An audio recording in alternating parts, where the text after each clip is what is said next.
Hello. For once, I am not late. Also, new widget. Look at that. It's time. Also, these as well. I like this new look way better, I think. Also, what do you want to start off with? Because we have the Blood on the Clock Tower tier list, and then we have We'll Be Right Back. We could start off with the first one and end with the second, or backwards, or introduce something to the mix. I don't know how... I think everyone's interested in the Blood on the Clock Tower tier list. And everyone's interested in both of them. I don't think anyone wants to skip one of them for something else. So...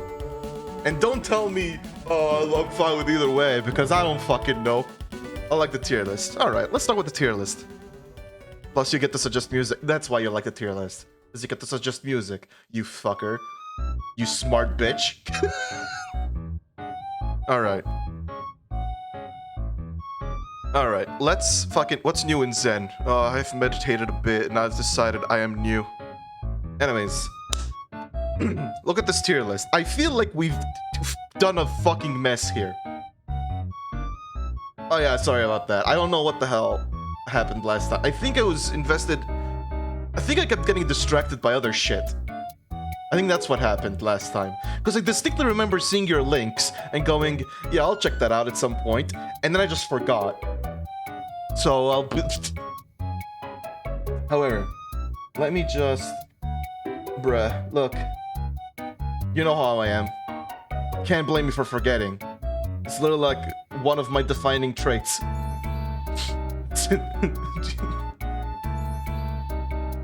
Alright. So, here's the tier list. Voila. For Gorbis, I feel like we should rearrange whatever the fuck we're doing here. In terms of design, because this feels like a fucked... But at the same time, I don't have the time to fucking rearrange everything. Needless to say, this is a mess. But it's mostly just an excuse for me to go through every single role in this fucking game and explaining it. So, at the end of the day, this tier list doesn't even matter. But, let's continue. Let's just continue. Actually, first, let me update the title.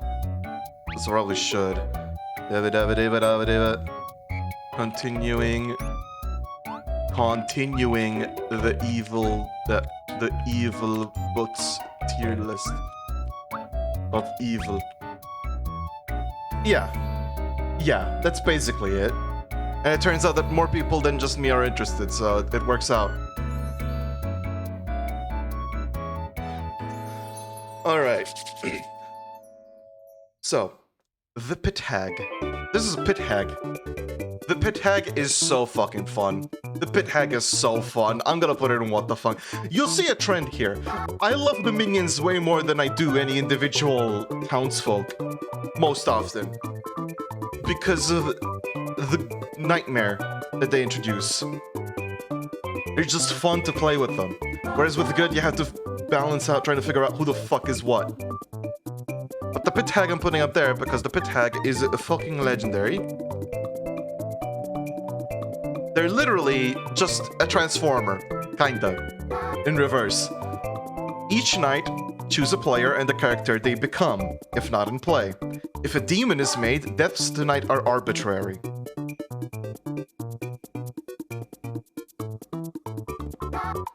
So, to explain this further, you can turn anyone into anything, so long as that role isn't already in play. So you cannot create duplicate roles. If someone's a librarian and you mark someone as a librarian, that won't work. It'll just fail. And you can choose any character on the script. Any. You don't get to change alignments, but you get to choose any character. So if you have a Baron, you can transform the Baron into a different minion. And then just have fun. Like, you can transform yourself into whatever. You can transform a good player into a demon or something. You can fuck everything up. However, of course, you can't just create demons all the time. That would be broken. So it says, if a demon is made, deaths tonight are arbitrary. Which means everything goes tits up. Basically, that night is treated... Regarding death, that night is treated as an atheist night. So if you make a demon... The storyteller just gets to choose who to die, or if people get to die, they can just kill whoever and however many players as they want. Usually, if you make a demon, they kill the old demon. So they kill in order to balance stuff. You know? But yeah, you get to do a funny. You can also transform townsfolk into outsiders, which is very funny, but also risky. Because outsiders is a much smaller pool, so there's more of a chance of nothing happening, but... It is really funny. Yeah, like, for example, turns the clockmaker into the mutant, which is very funny. But also kind of pointless. Because if you turn the clockmaker into a mutant, they'll just keep saying, I'm the clockmaker. But they can't say that they were transformed. Ooh. Okay, now that's okay. That's the thing. Exactly, you can say nothing happens, the role's already in play. So yeah, every night you get to do a funny, except for the first night, because the first night nothing's happened. And a lot of abilities are limited on the first night, because it would just fuck everything up. So, that's that. Now the Poisoner. The Poisoner is a classic. Poisoner is a classic shit, yeah. They poison. You know, I don't even need to look them up. I don't even look them up, but I will. Because I am that legendary. They literally just choose a player. That player is poisoned. For like this night and the next day. So until the following dusk. Also, add compound alpha to compound beta, not too much. What? Alright. But yeah, this is a classic. You just make shit poisoned. It's simple, but it's also very fun. Because you get to target someone, and then the next day you get to see what weird bullshit just happened on their end. They can be like, oh, I'm the empath, I got a 1. Yesterday I got a 0, but now I got a 1. When this person died. And you're like, ooh, I know your neighbors are good, but I poisoned you. You know. You can also just ruin abilities.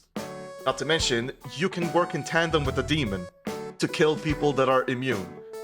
So, for example, I don't know, a Raven's Keeper who, upon death by a demon, like, can just pick anyone and they get what they are. If you poison them, then the demon kills them, they'll get wrong info. Same for the Sage, they'll get 2 people. That probably neither of them will be the demon. But maybe they will. I don't know. That's the thing.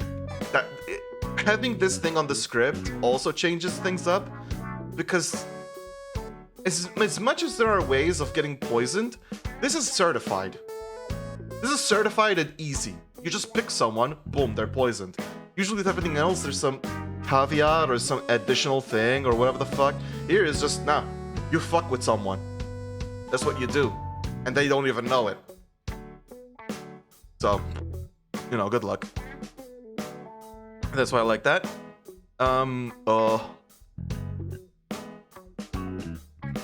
This is a what the funk. Because, oh my god.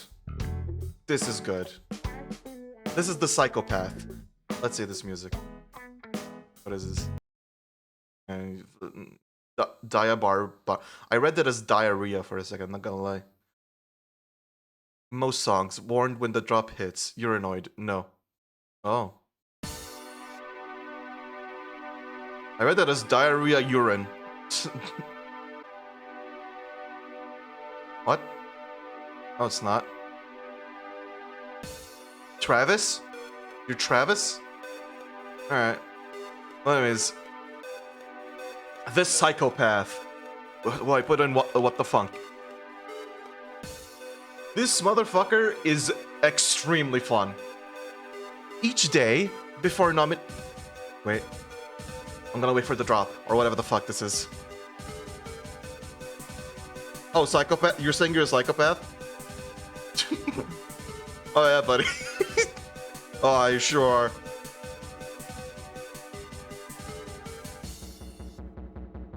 Huh? Okay. This song is...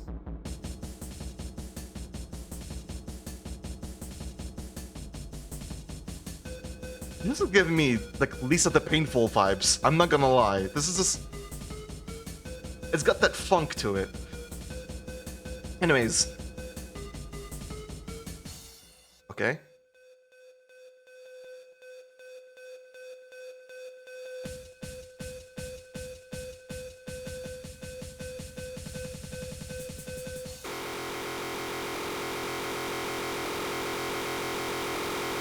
Um...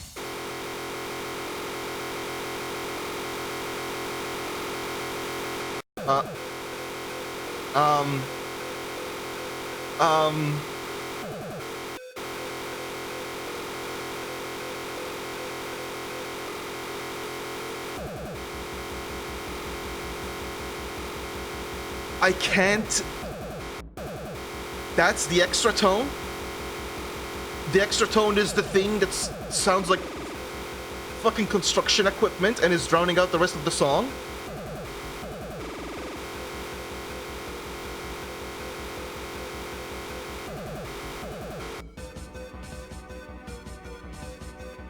$2,560 I mean, yeah, every song will sound the same at 2560 BPM. Okay, this part of the song I like. The other part, hold up. Diarrhea Urinoid. What? This was played at our school discotheque. Oh my god. Every time I'd get a nightmare, my mom would sing this. Is she alive? What is this? Are there any Japanese people from Kaji in the GBB? What? Uh-huh. That hit the nail. I don't...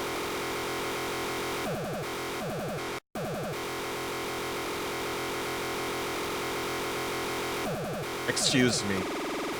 What is this recommendation?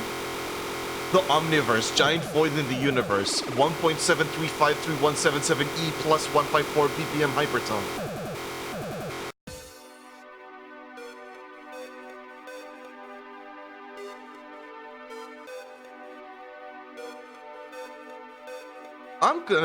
I'm gonna be... Look, there's a lot of genres out there, and I do not understand that not every music is for everyone. Genuinely, why do people like this genre? I mean, the quiet parts are nice, but the loud parts are... I will say the loud bullshit is making me appreciate the chill parts more, so maybe that's it. Or... What?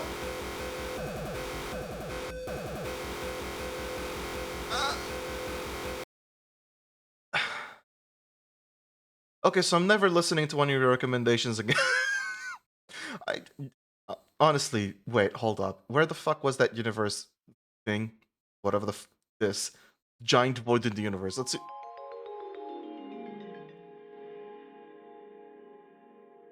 Max this plus... That's nothing. What do you mean, max? Of one number? What is this? The thing is, this isn't... Like, usually the exponent comes after the E, no? So this is just 1.735 plus 154. Or is it E154? Oh no. I'm lowering the volume, by the way.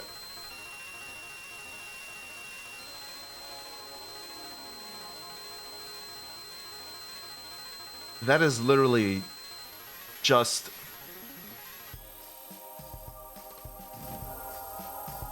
It's ultrasound. It's fucking hurting my ears more than anything.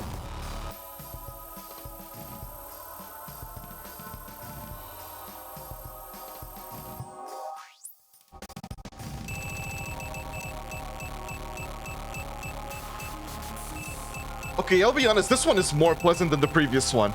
At least this one feels like a song. Now, lasers. Lasers sound like... Did I bring water? Yeah, I brought some water.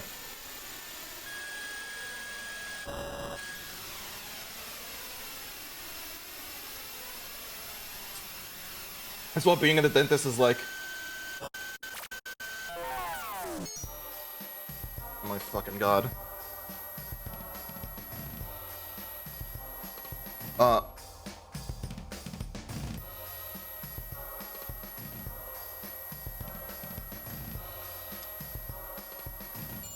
Oh, okay.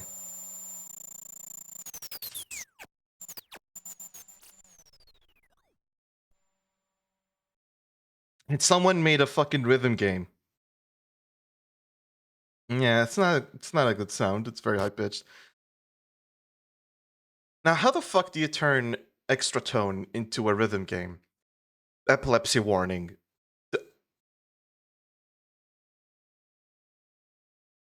This was ran at 1/5 of the original speed and it's sped back up. Alright. So, see, epilepsy warning for anyone, everyone. Like, even if you don't have epilepsy, just be careful. This might induce this might just invent epilepsy. Alright. I don't even know what this rhythm game is. You just guess where the squares are gonna land and press on them?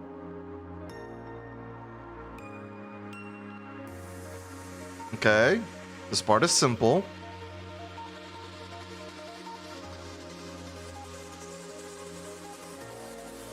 Okay. Alright.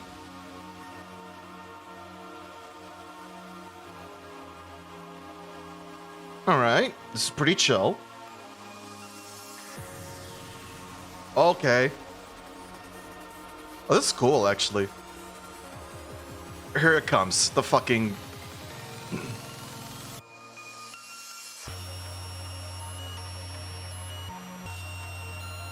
Oh. Oh. Oh. Oh. Okay.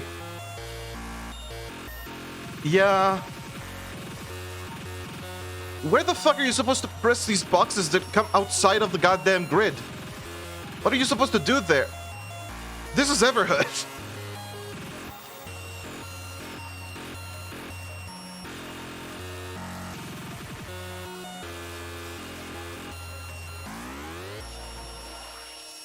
Alright.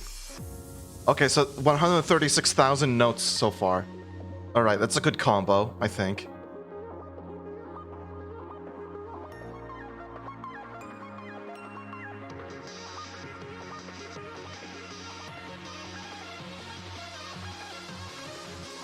Okay.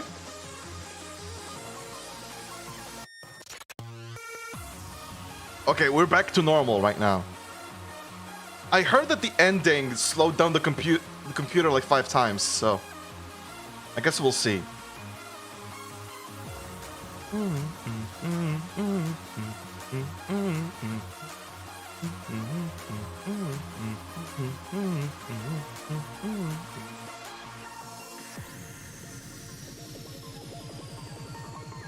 There's also a good song, straight up.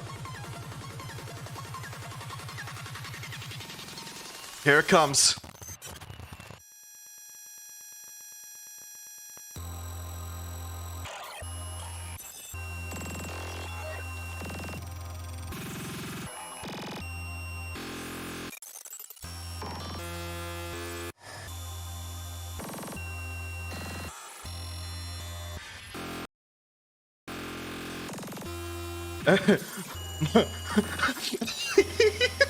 My webcam! It looks like I'm being fucking brainwashed. That's what it looks like. I'm being fucking hijacked by aliens. Oh my god. I'm guessing the bitrate is fucked too. Oh my god, oh wow. Oh wow. Oh, it really just exploded here. Oh, okay. Yeah, the game the game didn't like this part.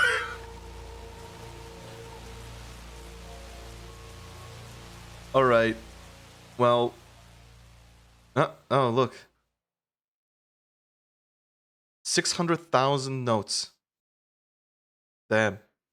And then there's a 2 million. Oh, that's the BPM, right.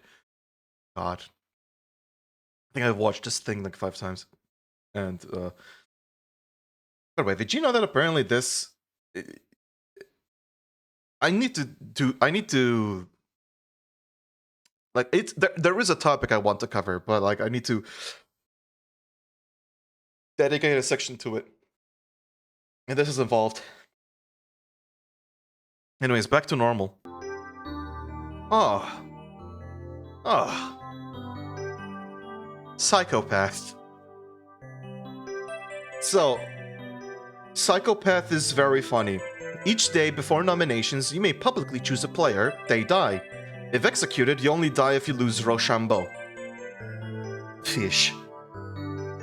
So, as a psychopath, at any point before nominations, you can reveal yourself. Hello, I'm the psychopath, and I'd like to kill this person. So you reveal yourself, that person dies, straight up, like that, and then they can execute you because you're the psychopath, you're evil. But if you get executed, you have to play rock, paper, scissors against someone.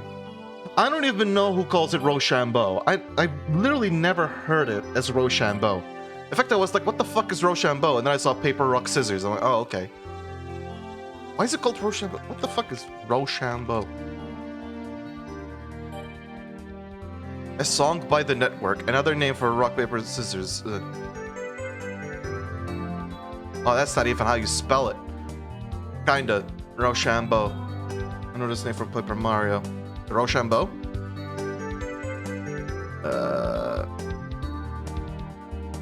What? Another name?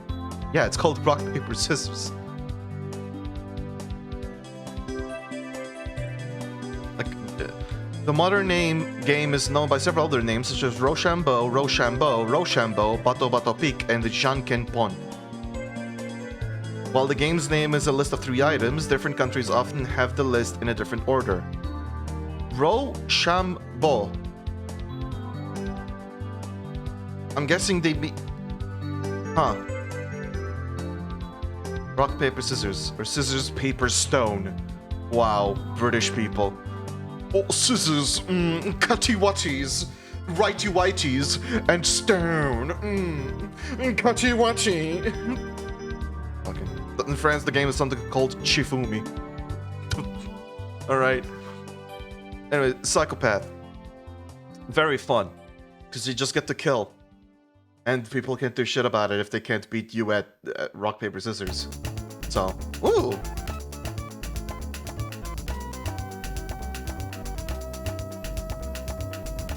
Hold up.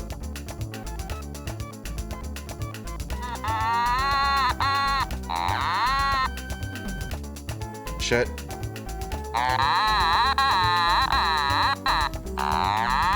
Okay, this is nothing. By the way, fun fact, if I don't turn this off, it drains the entire battery. I have 3 fucking batteries right here that are completely useless because I got to use this automaton for 1 stream and that's it. So that's amazing. I have to get more batteries for this fucking thing.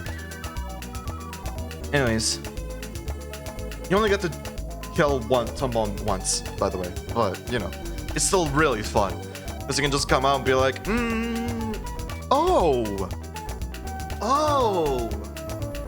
so you're this very good role. I'd like to kill you. You just get to do that. It's very fun. I love it. What the funk? The Scarlet Woman. This one is a shit, yeah. Cause, oh boy. The Scarlet Woman is very fun. Kind of.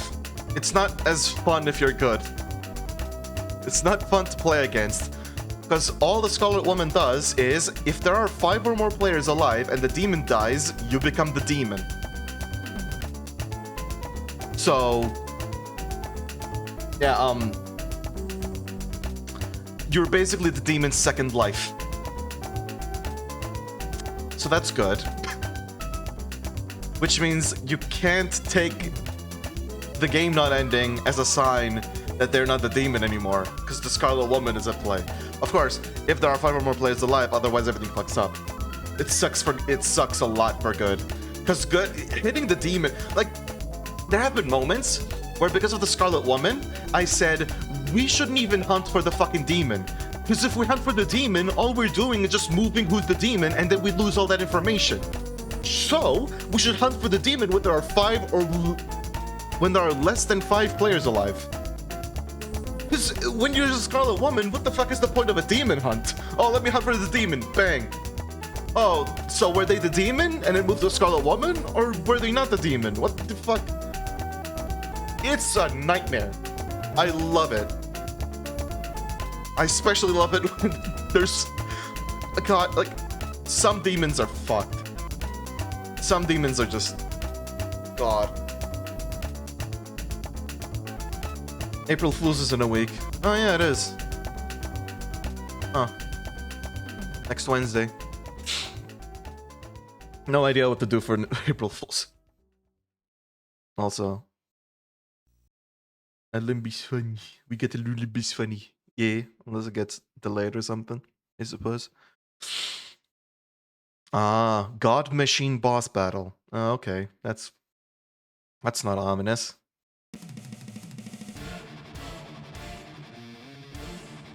Well, anyway, Scarlet Woman is fun. Now, fitting, cause this is a fucking. This is interesting. I'm gonna put it in amazing. I will explain why. However, when I explain the ability, it will sound fucking broken. Because this is the spy. This. When I heard of the spy at first, I was like, what the fuck do you mean? Because the spy, each night you see the grimoire. You might register as good and as a townsfolk or outsider, even if dead. So, not only can you just not be detected, depending on the storyteller, but each night you see who everyone is. Everyone's role. You see it all. You know who everyone is. So you can just go to your demon and be like, okay, you should kill that. Yeah, it's fuck. It is a fucking clusterfuck. It is. There are minions that you cannot mix. There are games where you cannot put a spy in, otherwise it just breaks everything. Wow, that was... Oh, that was over. Now you say it's broken. It's actually not. Somehow. This is where I start getting into the fucking reason why I ranked it low. First of all, if you're the spy, good job. You know who everyone is. For the rest of the game, there's literally no deduction to make.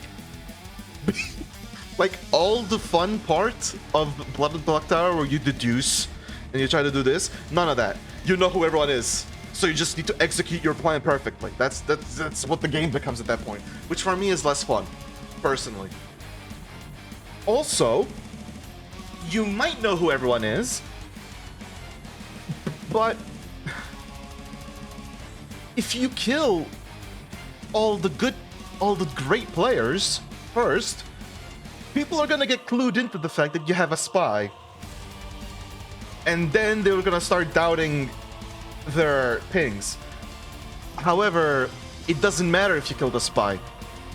There's not really a reason to kill the spy. The spy is literally just an info source. Oh yeah, I think there's a jinx.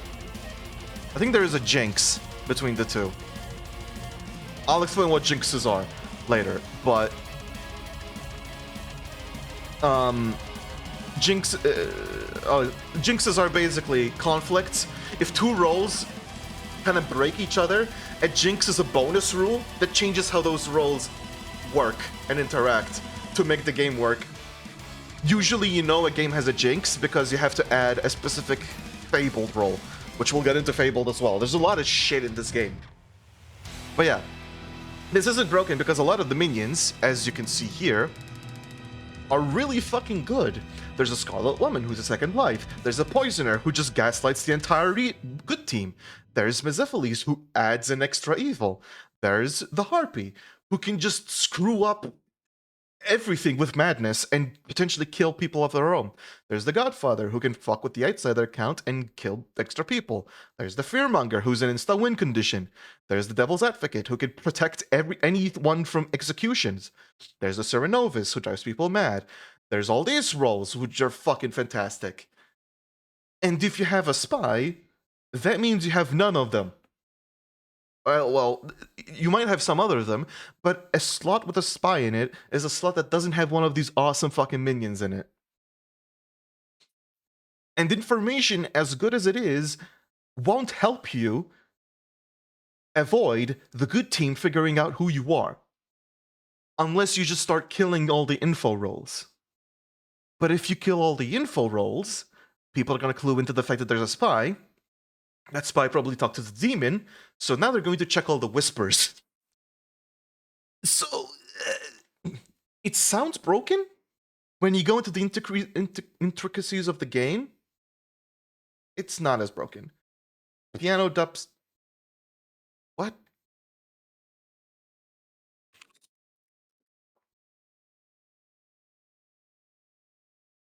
Dubstep piano on the lake, radioactive. Uh-huh.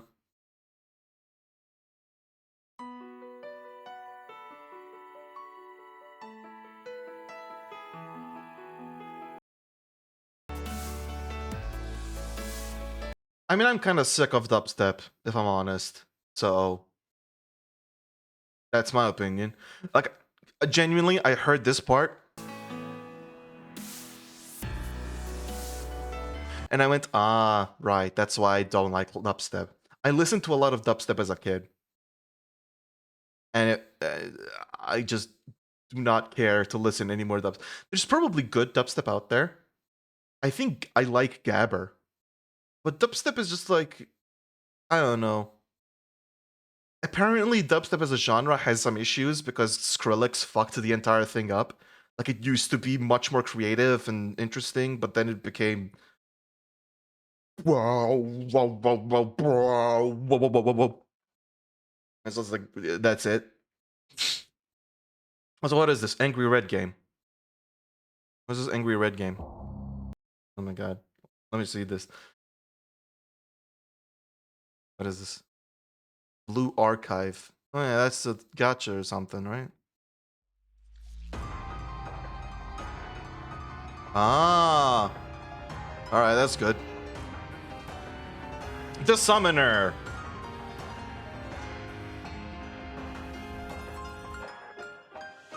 Fuck. Okay, this is good. This doesn't feel like dubstep. Anyways, the Summoner is fuck. If I wake up and I'm the Summoner, I'm going to go fuck. Because as the Summoner, there's one big problem. You don't have a demon. You don't get a demon. You are, in all aspects, for the first couple of days, the demon. So if you die, evil loses. Because you get 3 bluffs. On the 3rd night, choose a player.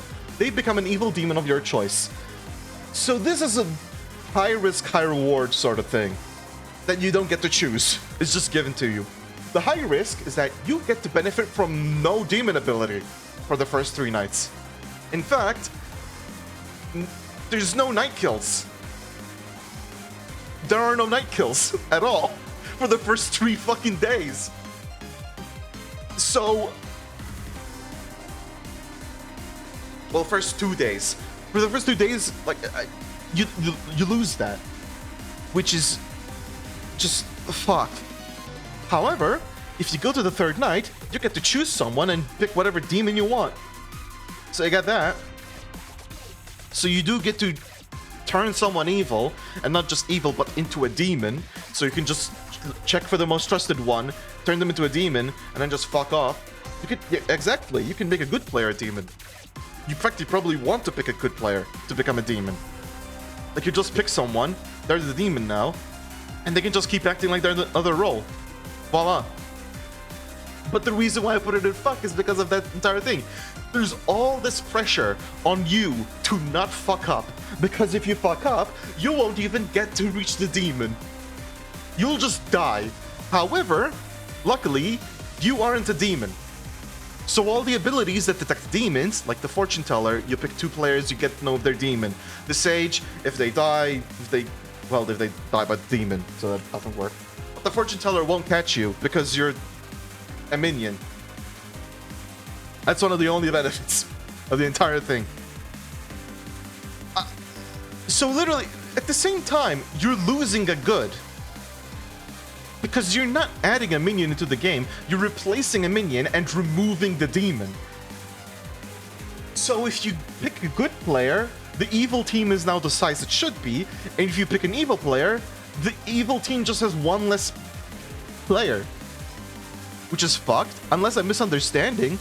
Yeah, during the setup phase, remove the demon and add a townsfolk.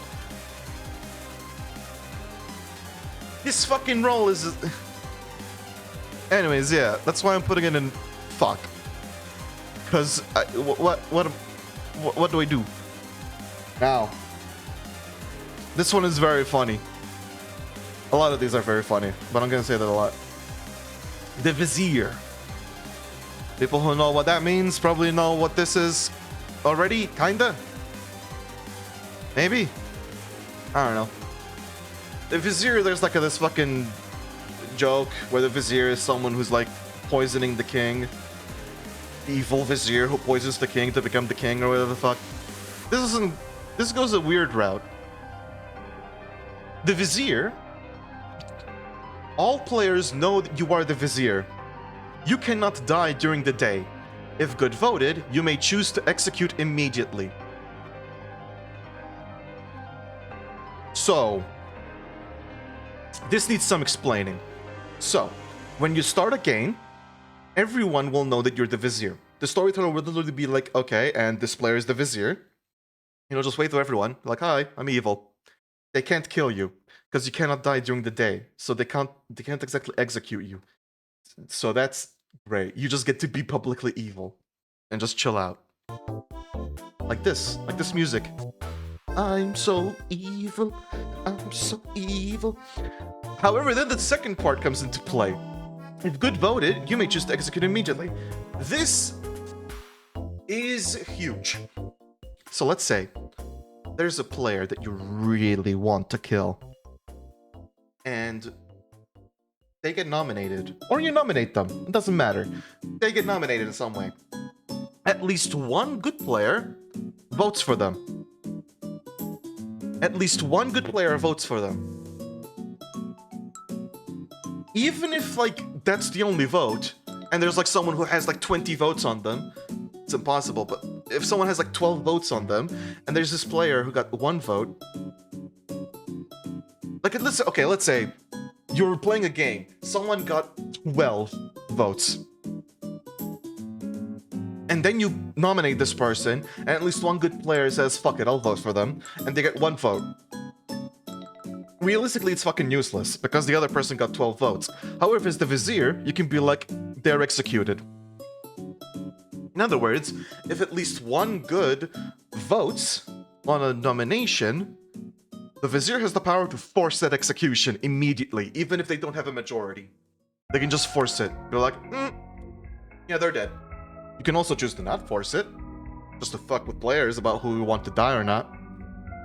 So, yeah, it's very interesting. You have to be very fucking careful about who you vote for with the Vizier.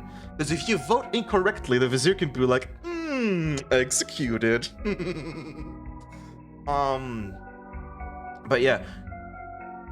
There is one thing, as the Vizier, the demon might want to kill you. Because everyone knows you're evil. So if you survive to the final tree, you're turning a 1 in 3 chance for the demon to get away to a 1 in 2. Because everyone knows you're evil. They don't need to consider you.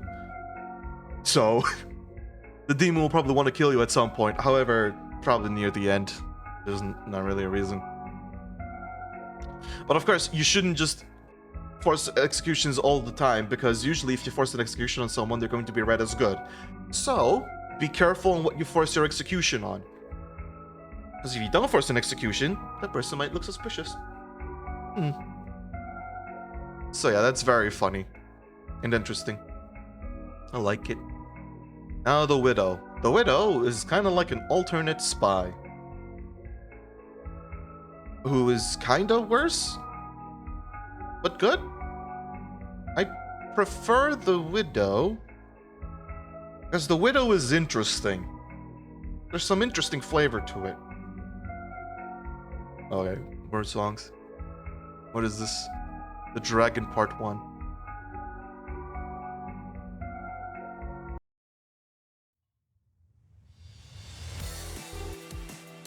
Alright.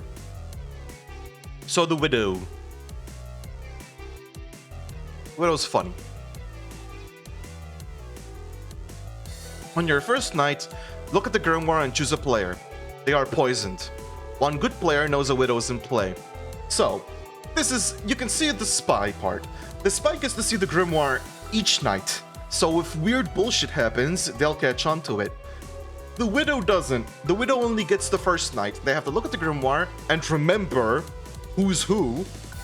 Because in the real time, in an asynchronous game, it's fine, because you can just take notes on who everyone is and it's fine. On a real game, you have to remember who everyone is, because you're not gonna get to see it again. However, you also get to poison someone. So that's fun. But one good player knows there's a Widow in the game. So if there's a Widow, there's a good player who knows. I have seen a tactic, however, where a Widow poisons themselves. And because they poison themselves, no one gets to learn that there's a Widow in play. That's a very advanced thing, because you're not removing poison from someone. You're like not, you're choosing not to poison a good player. However, hiding a Widow is also interesting, because if there's a Widow and no good player heard of a Widow, they're not gonna suspect that there's a secret Widow that poisoned themselves and is leaking information everywhere. They might suspect it, but it seems like such a ridiculous play. That's the thing. I've literally seen a game that Evil won because Widow poisoned themselves, and everyone was like, who the fuck would poison themselves? What? So it's very funny. That's why I think it's more interesting than the spy. You can really just go interesting with it. But you still get to see the grimoire, so, you know. And now, the witch. The witch. I like the witch. The witch is, shit, yeah. Wait, where the fuck? Did I close the wiki? Okay, I'll just use this. Apparently I closed the wiki. Oops. The witch. I don't know why I have this. Each night, choose a player. If they nominate tomorrow, they die. If just 8 players left, you lose this ability. The last one, it makes it so that you don't break the game. Because if you survive to 3 and you still have this ability, you can just win. By making the remaining good player die on next nomination. Boom.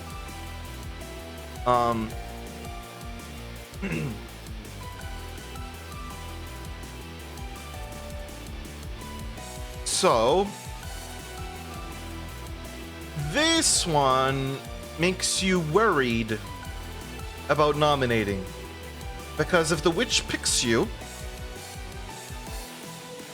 However, it's not an execution, so that's better at least. However, there's a chance where you can be like, I feel like the witch chose me, so I shouldn't nominate because I'd like to use my ability. Or you can just risk it. But like, maybe the witch chose me, maybe they didn't, but I'm gonna nominate anyways. Then you nominate, then you figure out if you die or not.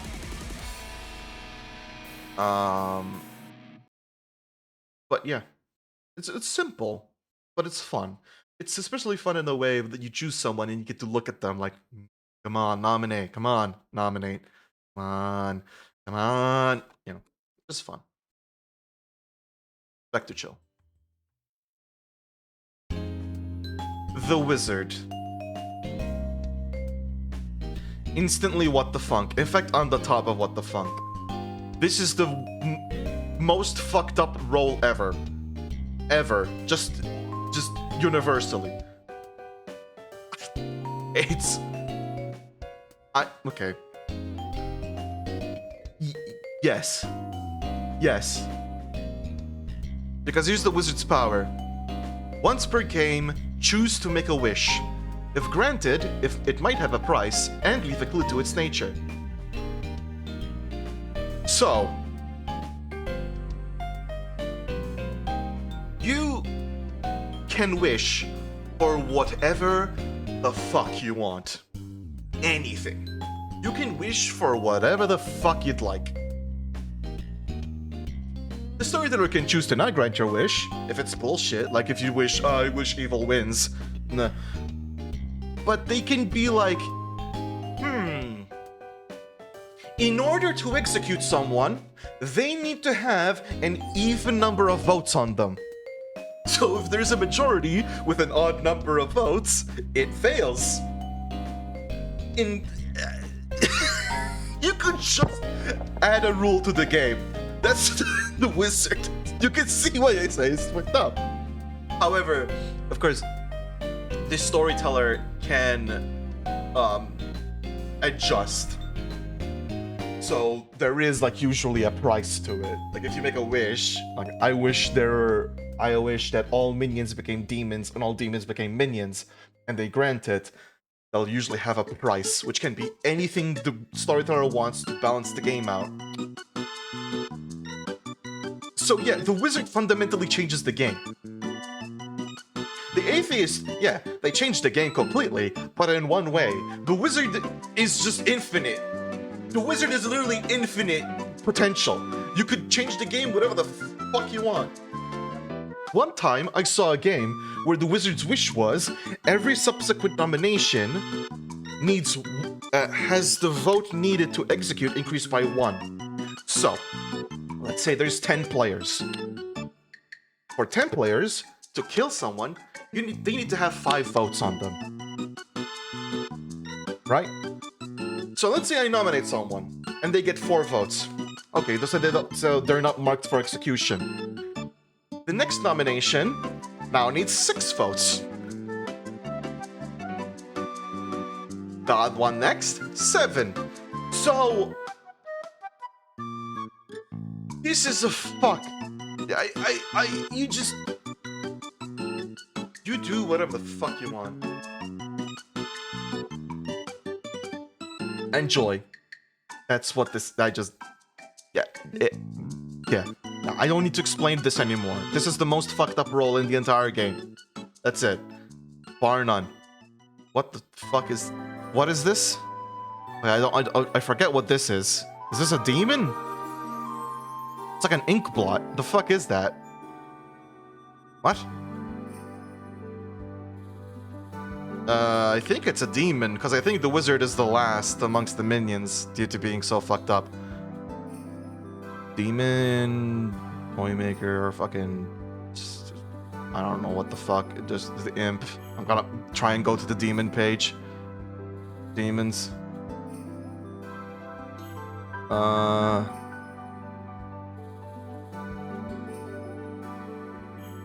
Demons. Alright, can I see all the demons? Evil? No. Alright, well, let's see. I think it's Bedouin Rising? Maybe? No. Oh god, sex and violence? No? Oh my god, is it it's experimental, I guess. Makes sense. Wait. Yeah, I did click on experimental, didn't I? Yeah, come on. Move to experimental, Jesus. Demons? No, they're a minion. They're a wraith. A wraith. Okay? This is a wraith. Oh, right, this was one of the new ones. You may choose to open your eyes at night. You wake when other evil players do. So, in a normal game of Blood and Clock Tower, so not asynchronous, you're like laid out in a circle, and the storyteller will wake you up to ask you to perform an action or whatever the fuck. Everyone's eyes are closed during this, except for the person who's awake. As the Wraith, you could just keep your eyes open. You could just open your eyes, close them, open, close, open, just to sneak a look. Just to sneak a look at what's going on. I could just hide my eyes a bit. I could just pretend like my eyes are closed and see everything happening. Of course, if they notice that your eyes are open, you're just leaked as evil straight up. However, you also wake up when other evil players do, so you can figure out what evil players are doing, including the demon. I don't think you can communicate. Oh wait, no. They may communicate if they wish, so it could be like, as a Wraith, I could be like, okay, so they poisoned that, and then I see the demon, I see them, they're about to target, I'll be like... So... it's very funny, you get to see who everyone is, and then when the demon wakes up, I wake up as well, I'm like...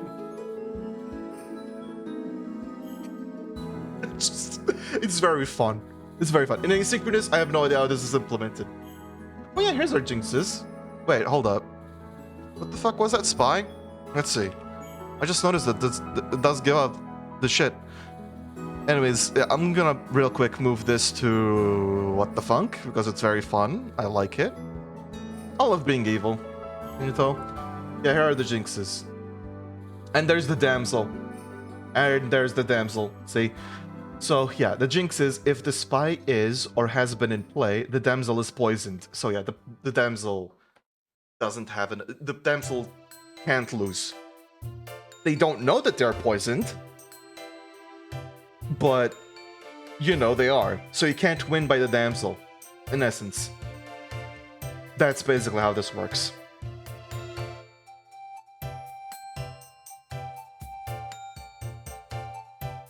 That's how these usually work. You see the rule, and then we're just fuck with the... That's how that goes. Then the Zon. The Zon is...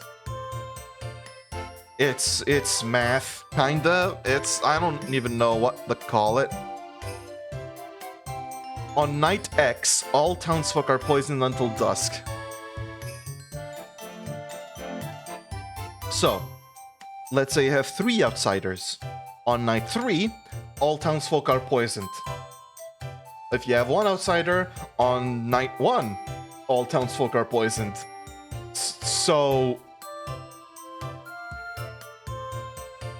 Although now, I'm wondering, what if you have 0 outsiders? Add or remove any number of outsider tokens. Including 0. Oh, right, okay. Yeah, so the Zon also just makes it so you're just arbitrary. Like, an arbitrary number of outsiders. There can be God knows how many. So you can just fuck with it. You probably won't have 0 outsiders. Oh, right. If there's no outsiders, the Zon never poisons anyone. So you just get to... You just don't get an ability. You just don't do shit. But yeah, you also need to stay alive, of course, because if you die, your ability goes away. So the more outsiders there are, the longer you have to stay alive to have this thing even work. That's cool. It's fun. It's nice. I'll put it in amazing.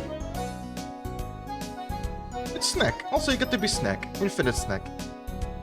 Now we've reached the demons. The demons. This is where shit gets even more fun. Kind of. Yeah. Starting off with Al-Hadikia. Who... Boy, this is a fucking start. Let's start off with something simple. Like, let's start off with, like, where are you? The imp. Cause what the fuck? Imp. I accidentally closed that thing. There it is. I don't love Kagi. It's very nice. But the imp. Each night, choose a player. They die. If you kill yourself this way, a minion becomes the imp. So yeah, let's say there's the normal demon thing that you can just target anyone and kill them. However, let's say people are starting to suspect you might be the demon. They're like, oh, I think that person's the demon. During the night, you can just be like, I kill myself. And you die. And then one of your minions becomes the new imp. So you can just bounce around, basically. Of course, you have to kill yourself for that, which means not only does no tones for no good die, you're killing an evil, but it can save you. Anyways, imp, very simple. Imp, I'll say it's in bruh because it's like it's the vanilla. It's the vanilla demon. I can kill myself. Yippee! Yay! Now the El Hadikia. The El Hadikia is a lot. It's. Do you know the prisoner's dilemma? It's that. So each night you may choose 3 players. All players learn who. So all of the players know who you chose, including the players you're choosing. Each silently chooses to live or die. But if all live, all die. And that is the prisoner's dilemma. I used the dropkick delta. Yeah, I pick pi, delta, and sigma to fucking die. So yeah, you just choose 3 people, and if they're like, I die, if they say to die, then they'll die. But if they say to live, and all of them choose to live, then they die. They all die. However, I kind of lied a bit. It's not if they all choose to live, if they all live. So let's say you're the soul, you're the, I don't know, you're the fucking soldier. You're safe from the demon. So even if you say I'm choosing to die, you'll live. That doesn't count. You're still counting as someone who's alive. So if I'm the soldier and I say I choose to die and the other 2 choose to live, they still die because no one would have died. You can run my link again. You're sending a lot of links, and then you focus on the links instead of what's going on here. So I'm like, what is this? Like, we can't just keep interrupting this bit. Tell me, Moses. But yeah, El Hadika is fun. I like El Hadika. It's very good. I'll put a shit. Yeah.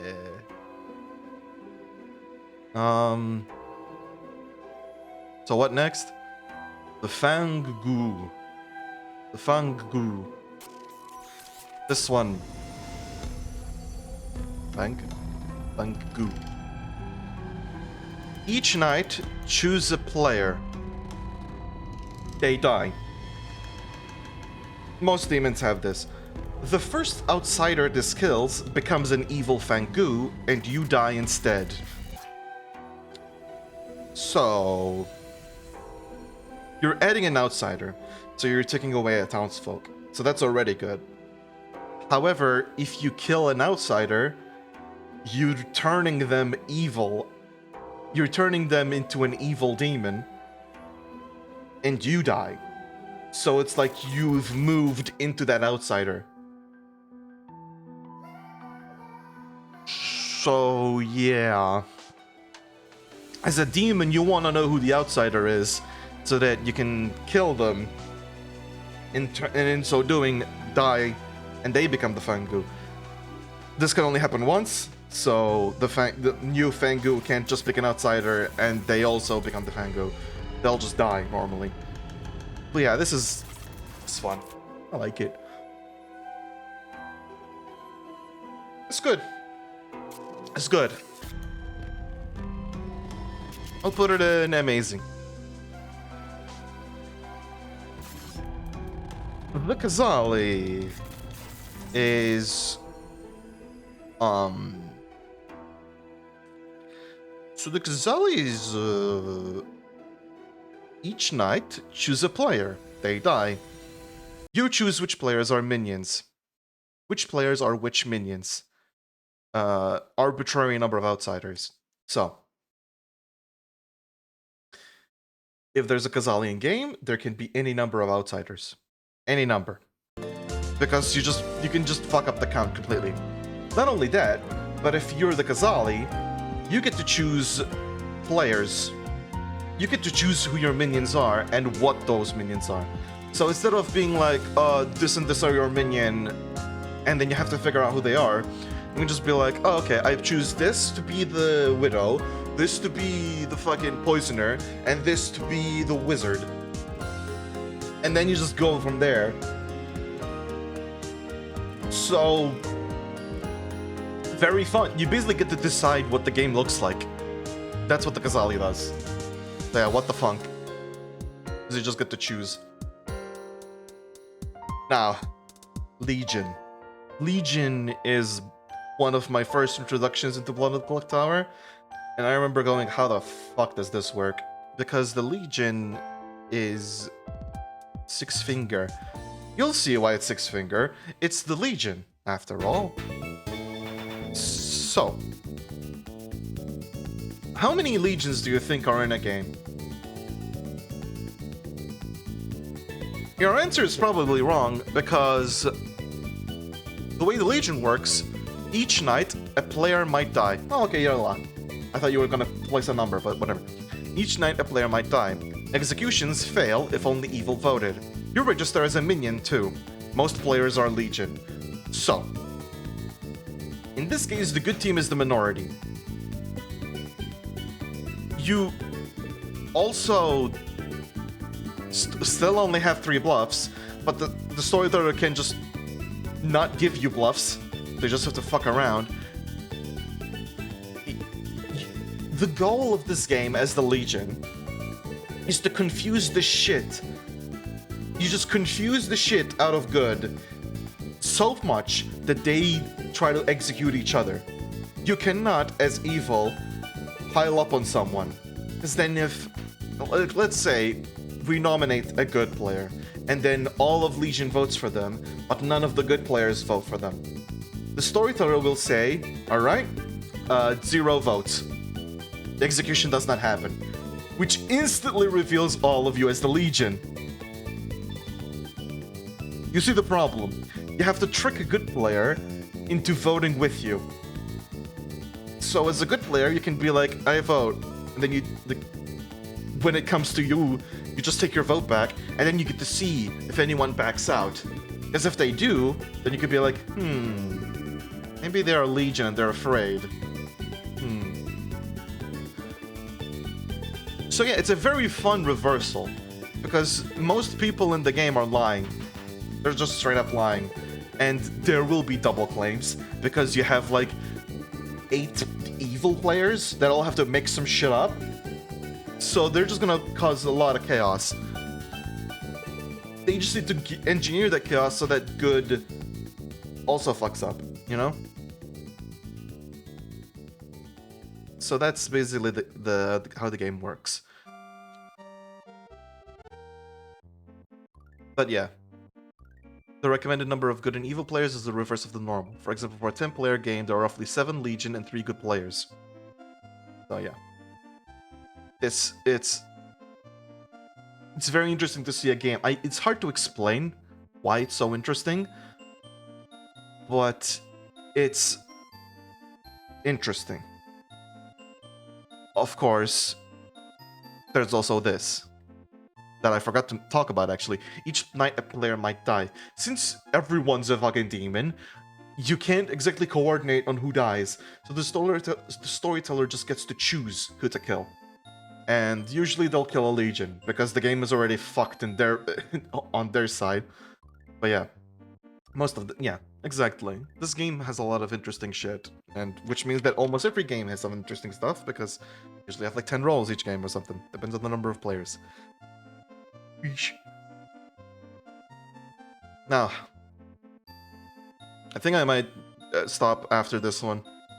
As in, stop the tier list after this one because I'm starting to yawn. No, because EP. Because I'm doing so much fucking talking. It's... So, the Leviathan.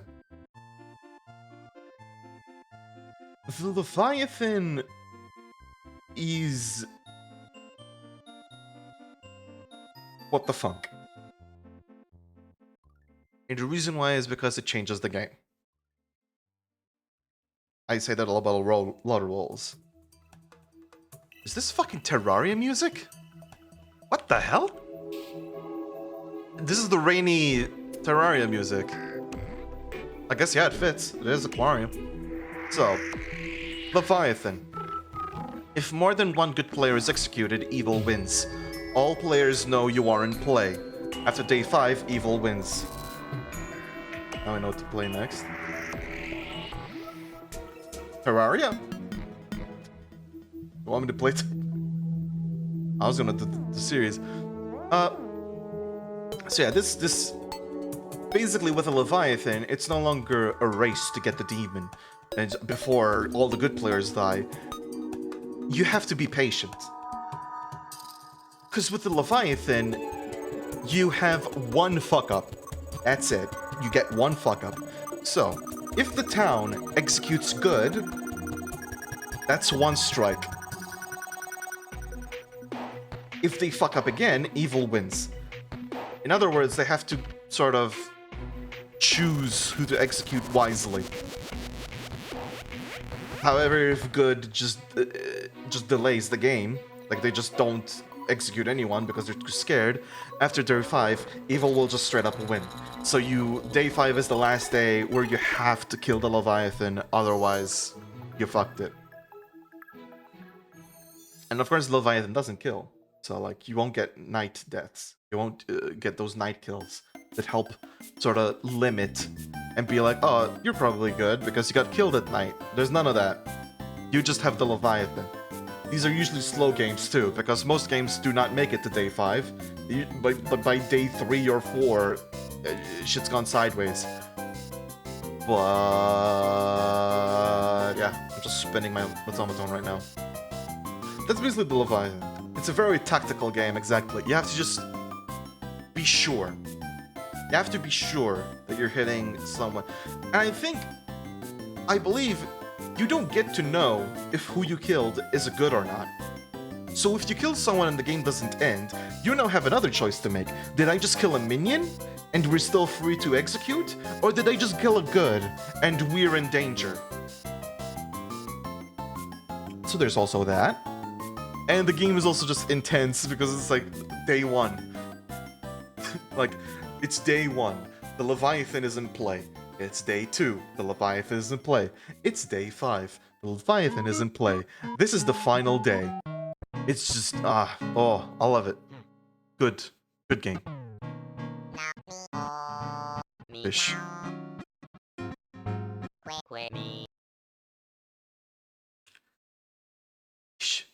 The fish should look at you. Judge you. That's right. Yeah, it's Majora's Mask.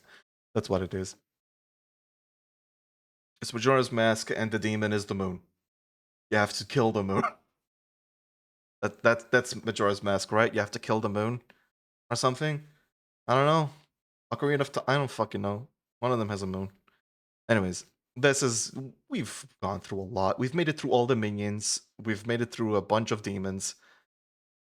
These is where stuff gets weird. Like, when we enter Travelers, Fabled, and Lorix, we're in a different class of roles. And it's not like, because these are unconventional. Most games don't usually have these.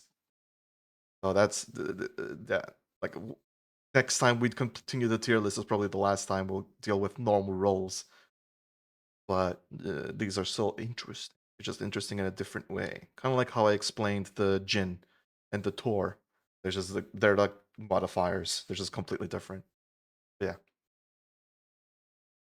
Now, I was gonna check We'll Be Right Back, but what if we just watch assorted creepy shit? What if we watch assorted creepy shit? Because there's a lot of assorted creepy shit here. And I like being recommended to me. Math. No, stop fucking stop with the math. Florian, I am not gonna fucking do the math one. It hurt my brain, and I didn't really find it scary. I just found it confusing and a pain in the brain. Like I'll watch an explainer video on it, but the horror is in trying to understand what the fuck I'm looking at. That's basically it. That's why I like it. Well, I like scary. Also, Lucid Blocks. I need to play Lucid Blocks. Maybe tomorrow. I'll get it. I need to get it. Something. God, one thing that I really fucking hate about this field is that like I look at something like this, which is like a small creator, and I see a video and it's like 1.5k views, and my instant reaction is you could be doing something like that. You could be making a video about that game and getting a lot of views. You could be doing that. Why aren't you doing that? You should do that. You should do that. You're kind of disappointing yourself if you don't do that. And I just need to tell my brain to shut the fuck up. That's one thing that sucks. Your brain starts to get tuned to certain things, and it's not fun things either. So I would say this isn't for everyone. This streaming and content creation and doing stuff, it's not for everyone because it starts to put pressure on you to perform well, even if it's not your job, because your brain is like starts to associate value with number. However, I mean, my most recent video got like over 100 views, and I'll call that a success, because usually my videos get like 20. Also, I did start work on a Dice a Million video. Specifically, me having like 5 runs with the purple hand, being like, I just want to win 1 run, and then giving up. So I'm just gonna make a video on how the purple hand sucks. And all the ways that I died. Which should be fun. This one will probably be short, but I am gearing and adding stuff to it. The strategy I'm trying to go is that instead of trying to churn out and shit out videos, I want to just try to take my time with them. Like I pick the moments, and then for example, if I think of a bit, I won't just go, I'm gonna skip on this bit because it will slow down the process of making this video. I'll actually work on the bit, even if it delays the video, so that it's funny. That's basically how I'm going. I'm trying to go back to treating it as an art form that I enjoy fucking with, instead of something that I need to do to feel like I'm not wasting my time. Because that's not as fun. Oh yeah, actually, I could show off what I'm doing here. Let me just turn on the money. Did I?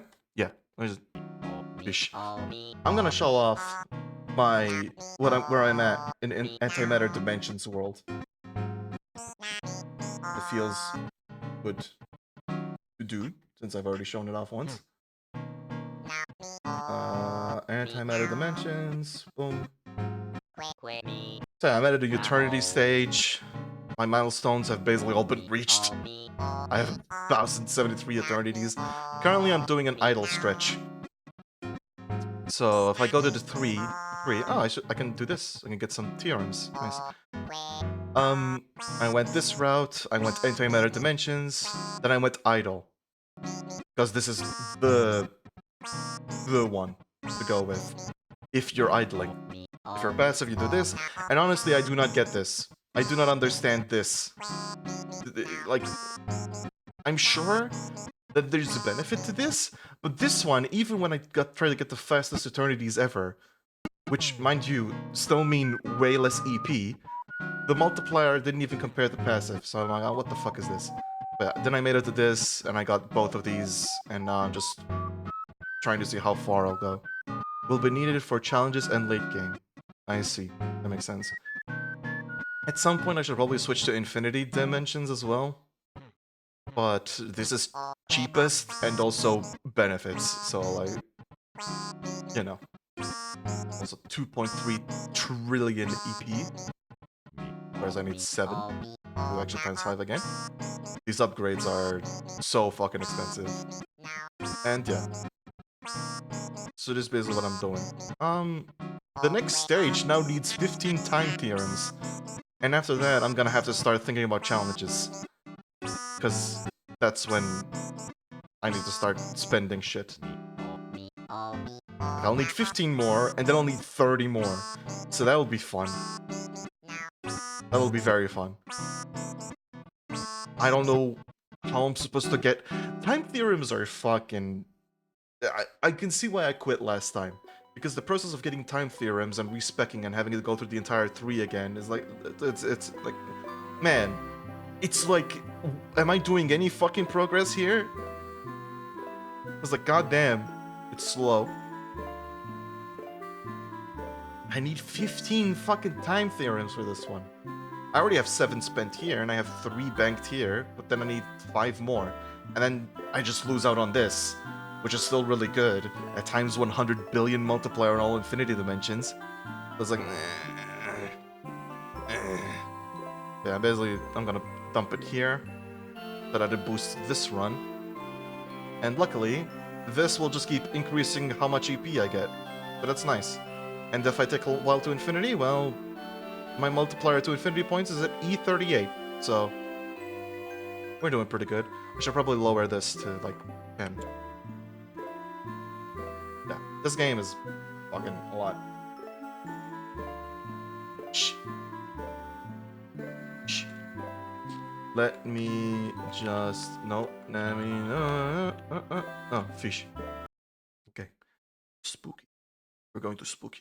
Alright, let's go to the mod view first.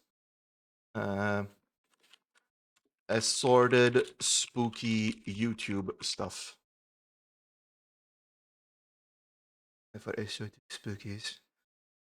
I could continue, we'll be right back, but it feels more appropriate to do it during the Morrow's thing, the fact. So yeah.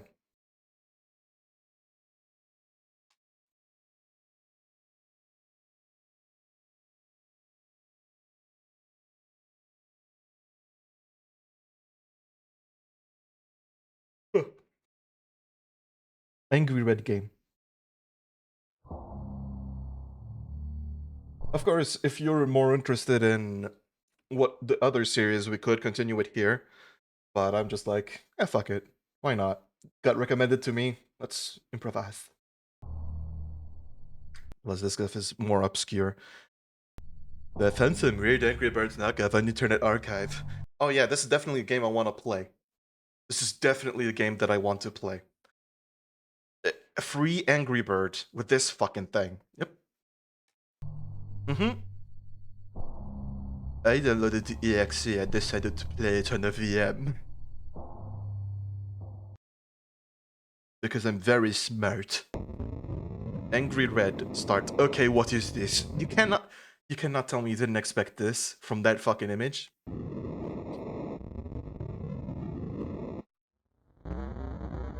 Hello, I Red. Those pigs took my kids. Look so we have to eat the bacon now. I got a special slingshot to destroy all of pigs' homes. We can take our revenge on them. Let's take our children back. What do you mean, our children? Actually, yeah, our children? I don't have kids. And if I did, they wouldn't be trapped in an Angry Birds game. But yeah. This is basically its own genre of horror on YouTube, where I think it was pioneered by Vibing Leaf. Oh, there might have been an earlier starting point, but the notable starting point was Vibing Leaf. Apparently, is also getting recommended here. They're basically horrors that are like, they're making their own bootleg games. It's Scrimblow catalog. It's Scrimblow catalog, but less satire. Basically, they make bootlegs that are spooky. Creepypasta bootlegs. That's what these are. And I like them. I like where they go with them. I like this feeling of a scuffed game that's actually cursed. Instead of, I played the spooky Mario, but Mario has hyper-realistic eyes and tells me I'm going to fucking kill Luigi. Ugh. Here's just, what the hell am I looking at? It's mock pastas, except there's still a bit of creepiness in there. These designs are so weird. Yeah, this... yeah. Time to play, I guess. Wow. What? What? What?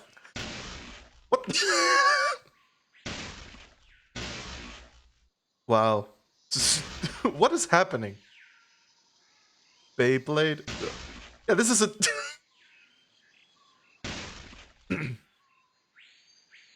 This does not seem... Yeah, you could... I think I got the movement. Beyblade, Beyblade, let it rip. That's right. Let's spin this shit here. I don't know the rest of the song, but I know this part. Bye-bye, piggies. Piggies are dead. Well, not that piggy. That piggy's alive. How the hell do you lose this game? If you can just keep smashing the bird against them.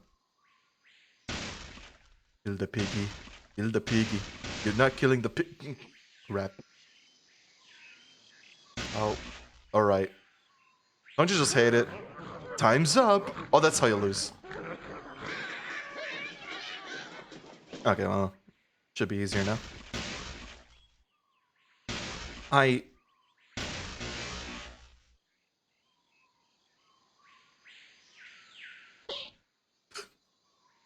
This... I think I was gonna say something, but I forgot what it was. Because I'm just marveling at this. Yep.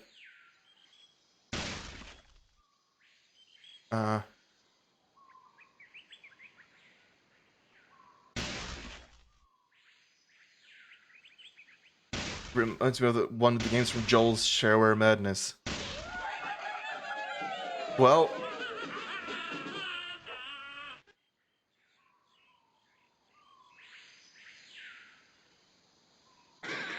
Yeah, I mean, it does look a bit like bootleg shareware, except this game doesn't exist. That's basically the gist. These are bootlegs.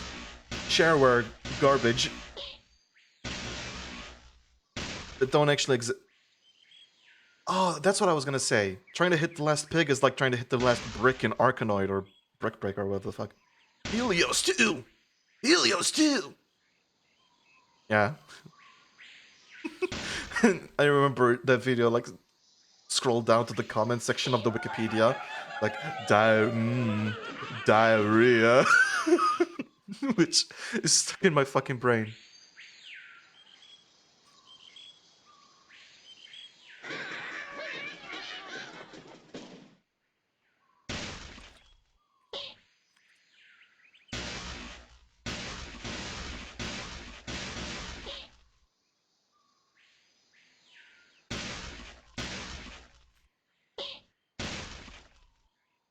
You should watch it. I already did. Just me watching Joel again. Even though I know how it goes. Me watching Vine Sauce.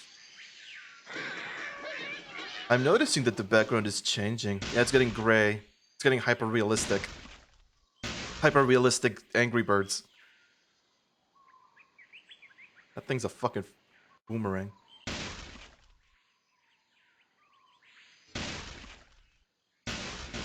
Say what you will about this game, but at least it is a game. Easy. Yeah, this game's easy. Also, not that scary, isn't it? Alright.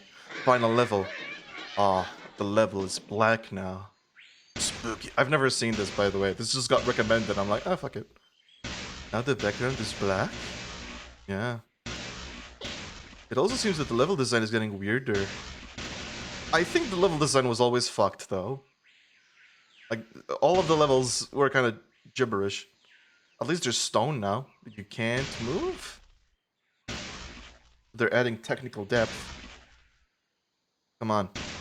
Yeah, I swear to God, this fucker's just gonna lose. Man. What the... This is... Okay, now we just have to get in.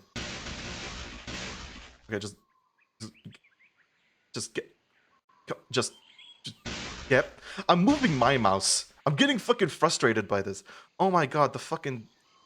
Bro. F. I'm... This time we will win. I'm not gonna fucking... What the fuck? This pig, though? What are you gonna do about that pig? Oh. Oh, fast forward.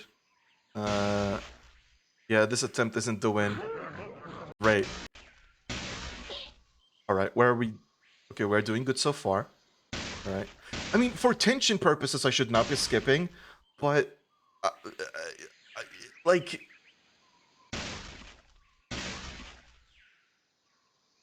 Like, you know... Oh, there we go. Okay, now what's gonna happen? You won the game! Cool. Alright. Thanks for helping me kill those pigs. Heart. Cool. Wait. Pretty fun, but short. Yeah, okay, so that one didn't really have much creepy shit in it. That one was just kinda... that one was just kinda... ominous game. Slightly aggressive feathered animal is my favorite game. Still higher quality than the AI slop Rovio has been posting. That's true. Hello, I read. Facts. What about... Free Five Nights at Freddy's? I'd like to see some free Five Nights at Freddy's. Five Nights at Freddy's. Free edition. Nice.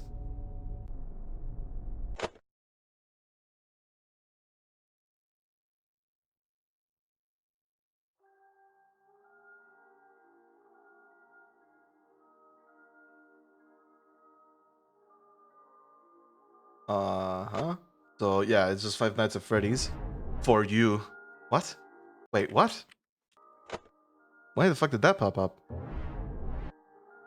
Alright. So they clicked on that camera and it said for you. Jesus Christ. Oh, that sound sucks. I don't like how the sound's moving. Oh my god. This audio is also just... My god.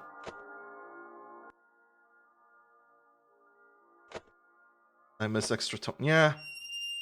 At least that one had good music. Alongside it. This is...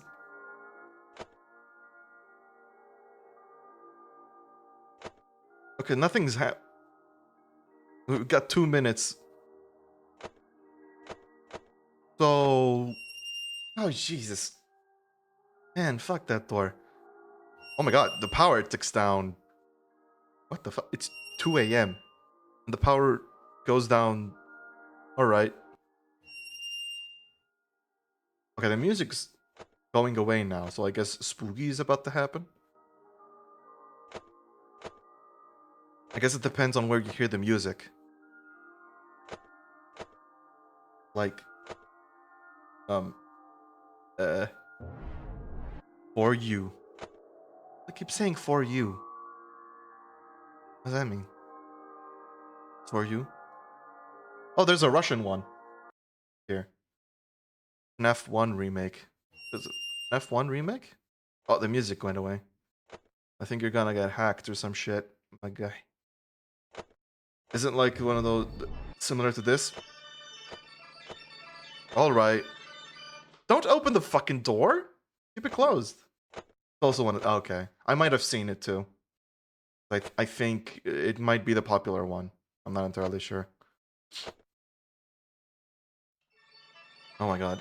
Well, I'm guessing we're gonna get jump scared because we're running out of power. And the spooky... okay. Just the fucking Bonnie head hanging out there. Okay. Yeah. Power ran out. Can't close doors. Time to die. Time to die, buddy. What's gonna happen? Jump scare? Hmm? Because we're just chilling. I thought the fucker was coming to us. Oh, okay.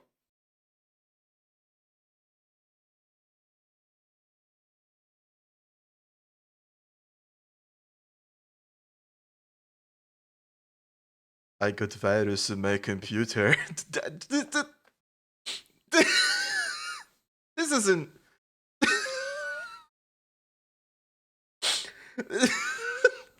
Okay, this isn't what I wanted to show.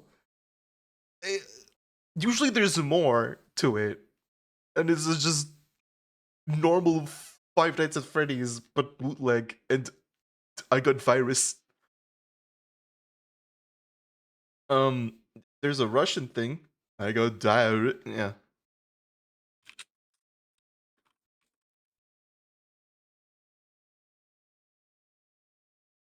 Alright. There's this Russian thing. I don't know what this means, but it's spooky. Let's see. This game contains flashing lights, loud noises, and lots of jump scares. Oh, it might be this one. This might be the one that you saw. Five Nights at Freddy's weird mobile port. Wait. Isn't Infinite Hell at Freddy's? Oh. Isn't that the... Hold up. Isn't that literally the same as this? Is it just a Russian version?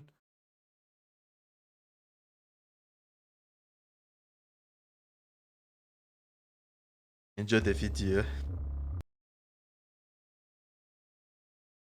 It's the same, but it's different. What the?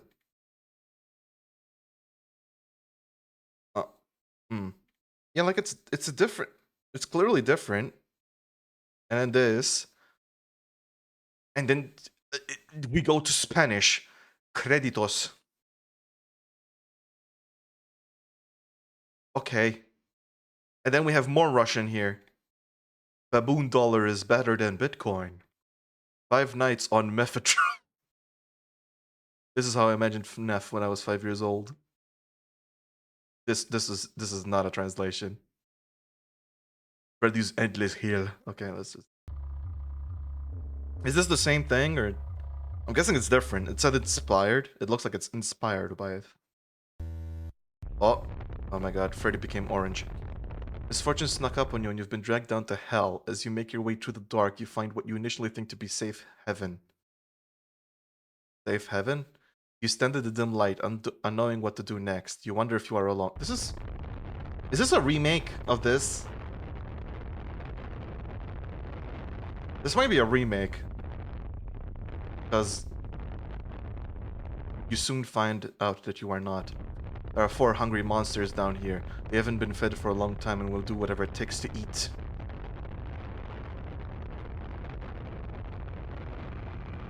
Hold off on their attacks. Stay alive and survive. Yeah, this is the same interface too. Is this like the same thing? Hold up.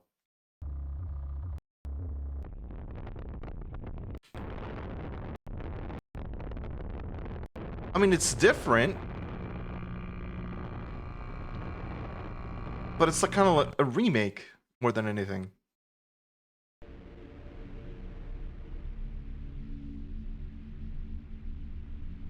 Yeah.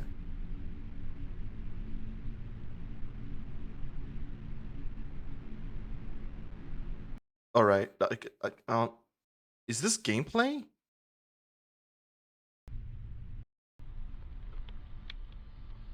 F1 remake is a different thing. Yeah, I mean, this is just weird mobile port.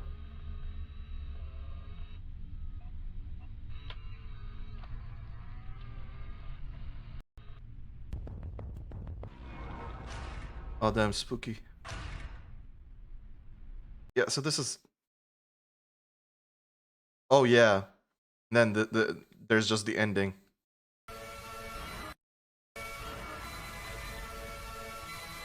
Lock the doors now. Then you get the spooky face.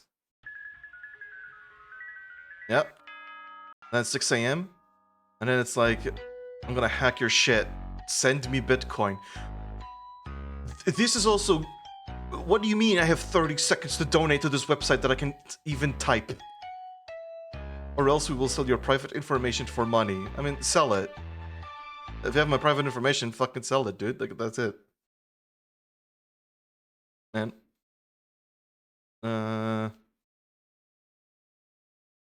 my horror.apk. Oh, my horror. I remember seeing this. It's actually, I think this one actually made me fun. Made me laugh more so than scared.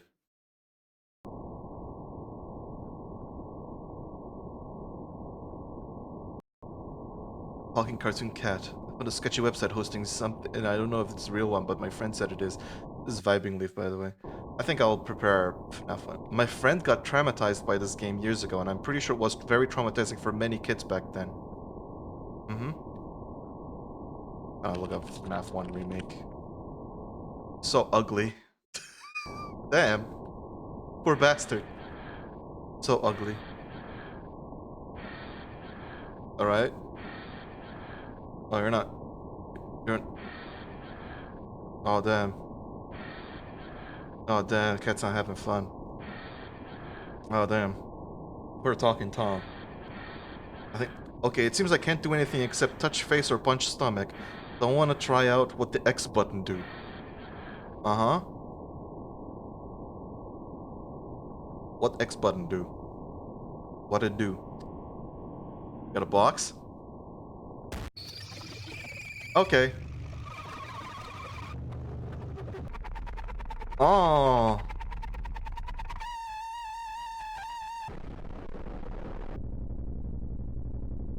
I think that's the part that made me laugh, because it's like, oh, look at this box. Bang!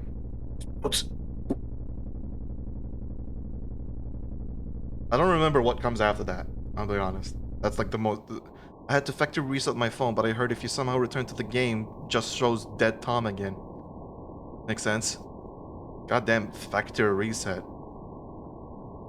I don't know, I don't get the purpose of this virus. Yeah, I don't... It doesn't really have a purpose, it's just like... blow Tom up. That's what it is. F1 remake. F1 remake. Oh. Oh. Oh. Yeah, I think I heard of this. They remade FNAF 1 so that it's good. FNAF 1 is... This is not the FNAF 1 I remember. My big ass fucking forehead. Alright, so this is like a straight up game, and... yeah. Jump scares.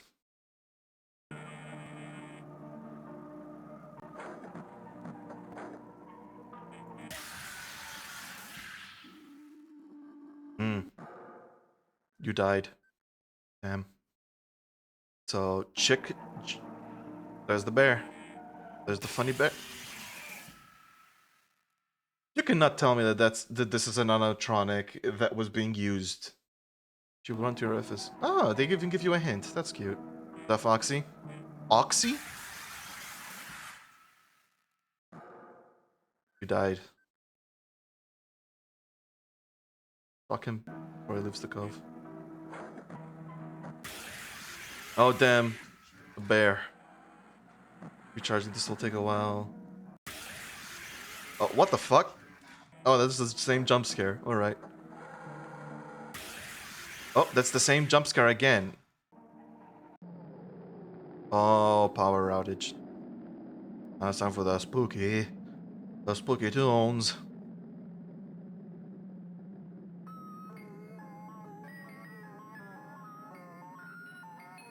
Oh. Oh, that's a nice song. I'm not gonna lie, I don't find... this song is more cozy than the one in the original. I'll be honest, like, it doesn't make me feel scared. It makes me feel like, oh, that's cute. Cute little tune. And jumps me. You died. Don't let the power die, stupid. You won't... oh, yeah! Oh, yeah, because there's a fucking whole-ass plot with this one. Yeah, yeah, right. You won't ever want out.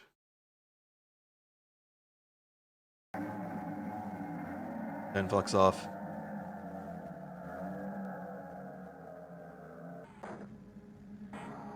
And the game goes apeshit. I don't know. Oh. Can you get off my screen, buddy?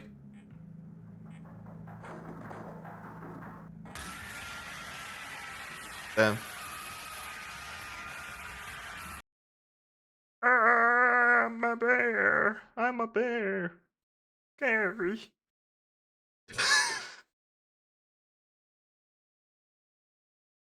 Okay. Man, I'm not gonna lie, it feels like this segment is a shit show. But hey, you know, not all experiments work out. I got an old version of Talking Angela, and it's weird as fuck. Huh? Is this spooky? Is this a spooky? Experiencing interruptions? Find out why. Yeah, let me see why. If you're having...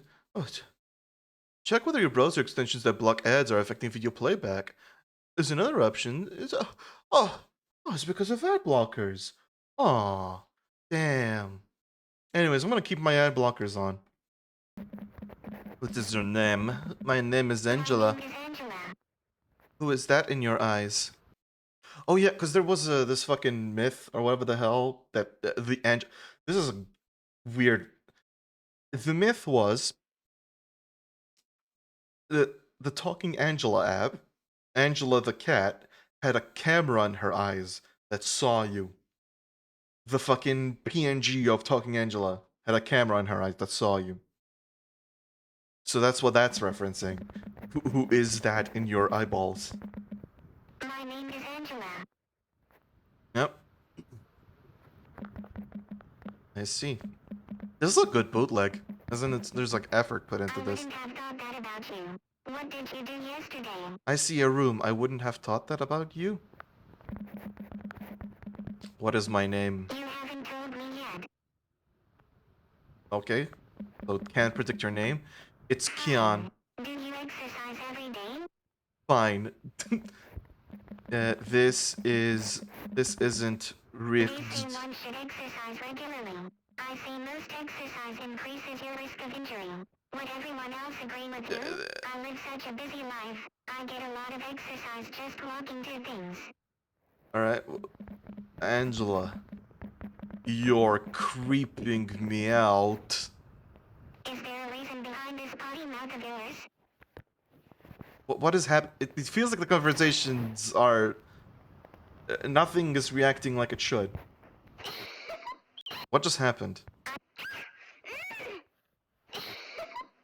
What? What is happening? Wait, 23 fucking minutes?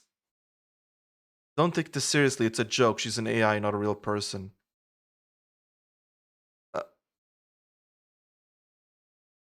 Alright, wait, is this fake? I'm just gonna skip around. This is like 23 minutes. Where's your gentle... I said Never what? mind why. They make excellent lattes here. Good and foamy just the way I like it with quality espresso. Fuck's sakes. You're the reason why we have a middle finger. What? Damn? Where's your gentle finger to brush off my anger? Up your gross. Did not mean to say that. It wasn't nice, but I'm no crybaby. Okay, so this is, I don't know what the fuck am I watching? Hold up. Is there something that's like fucking Baldi Z64? All right. Wait, iPad goes bye-bye 15 years ago, and there's a baby sideways. Fuck it. Weird side of YouTube. What do you want? What do you want? You want the iPad? iPad went bye-bye. Okay?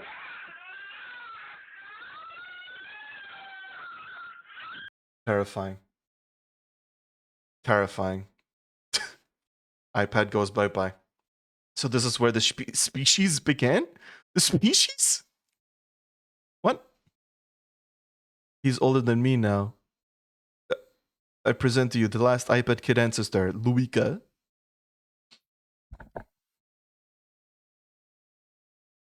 I'm yawning so much because I think I don't know what the hell I'm doing here.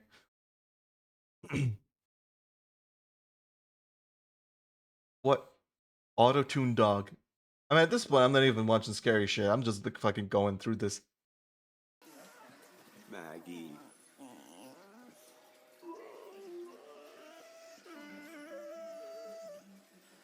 Yeah, I don't know why I clicked on this. Maybe we should continue. We'll be right back. Maybe we should go back to tapeworms. Maybe we should just go back to tapeworms. Maybe. Cuphead, my room fills with gas? Alright, What? what's up, ganglang? So,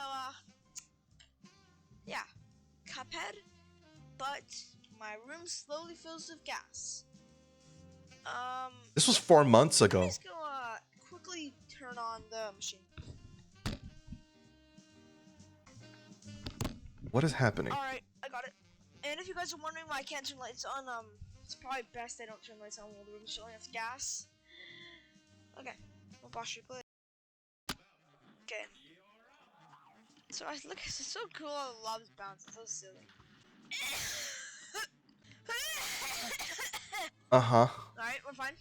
It's a bit hard to breathe. And it kind of burns.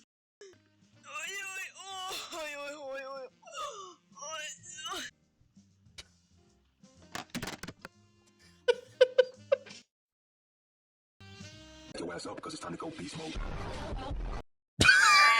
Okay, well, we sure are on YouTube right now. What? Talking bacteria, John, and the John. Mom found the Yowie. Yeah, this one's classic. Wait, sorry, hold up. I need to go back. Sorry, Yowie. To clean my room, right? And I was like, yeah, in a minute. Alright. Come on. Alright, what is up, ganglang? Wait, hold up. Where is it? Me and Lois are breaking. Okay. Cover orange gameplay. Sorry about the anger. Huh? Hey guys, I'm gonna play Code Orange. Oh, I remember this. It starts out normal. Yeah. Okay, let's pause and go to my timestamp because I don't think we should watch this whole thing. Oh god. All right, well. Yeah. So I think this entire video is just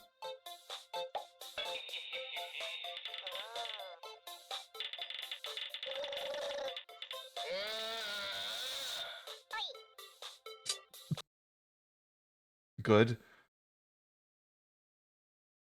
Jeffrey Epstein's basics in education and kidnapping. No. I'm good. I don't. I regret entering this section of YouTube. Okay, let's go out.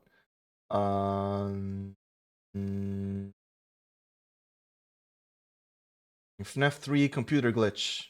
Sure.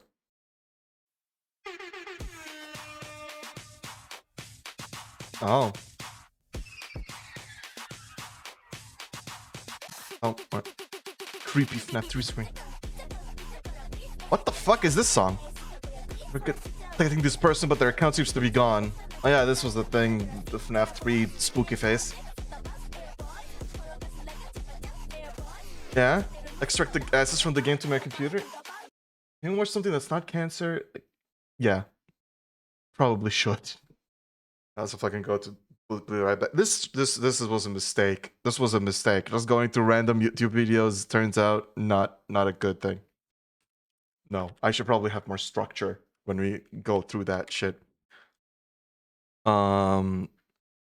Tapeworms will be right back. I'd say in your butthole, but that would probably be not as Hipworm. What the fuck? I find something really strange, and I skip here. It's like, oh my god, spooky. Tapeworm. Not inhuman. No, none of these. Though. There we go. Benadryl. Oh. All right, let me go with part 4, part 3, part 2, part 2. Let's go to part 2. We saw part 1, which is where 20 billion people died from watching the Super Bowl. SpongeBob took 40 Benadryls. Video is brought to you by the Tapeworm Patreon donors and the Tapeworm YouTube donors. Why do so many of them and have by faces? viewers like you. Thank you. Why do they got spooky faces? What's up with that?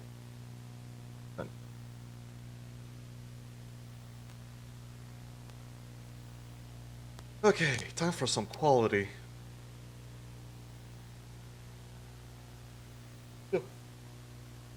Mm-hmm. Auto UI build. Me when my UI is automatic. Me when I don't need to even touch my UI because it's so fucking good.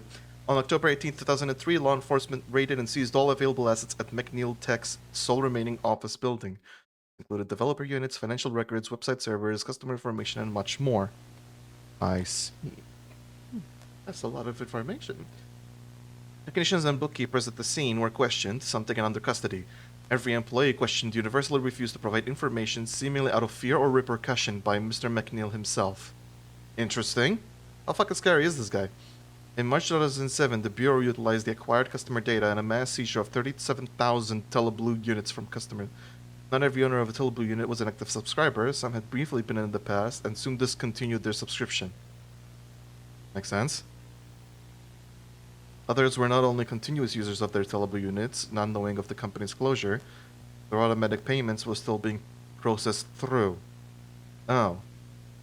This directly confirms the existence of an unknown McNeil-associated checking account, alongside the Teleblue service itself, which is still somehow remains after. The following footage was recorded shortly after we acquired a customer-owned Teleblue unit, complete with an active subscriber card. Alright. We're officially in investigation territory. I mean, we were in here, like, a while back, but... that was... going deeper. Number 2. Info unavailable. We'll be right back. Oh, all the shits. Alright, everything's unavailable. Wait, oh, it's coming. Interesting. Follow the bouncing dog. You'll ripple with laughter. Park it anywhere. We'll be reaching 2007. from the dog days of summer Dog days? to the dork days of winter. This is AFB. What's a dog day? Now a future inductee in the hosting Hall of Fame. Full attainment on demand. Okay. Just investigating. What's auto about the UI? I mean, it seems like the footage is generated, but I don't know why it's auto. Well, welcome to the show. Here at AFB, we like to think of ourselves as more than just light entertainment. We like to think we're performing a public service. Fortunately, we have no basis for that belief. Settings. Yeah. Auto maintained by the virtual analysis line. Alright, so that's great.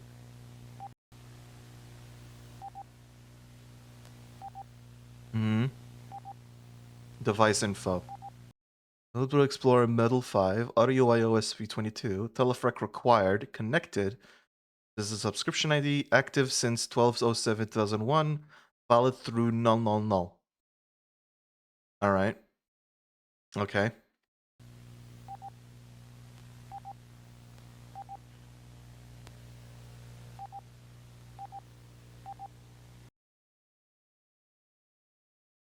Well, that's not gonna go well. Yeah, let's just open Val up. Yeah, let's see. Come on, Val. Insufficient credentials. You know, shit. Oh, can't go back. Ah, you fucked it. Too late. There's Val. There she is. The old face, too, I think. Hmm. Yeah, this would be the time where I turn it off. Especially considering y'all know about the seizures and shit. Hmm.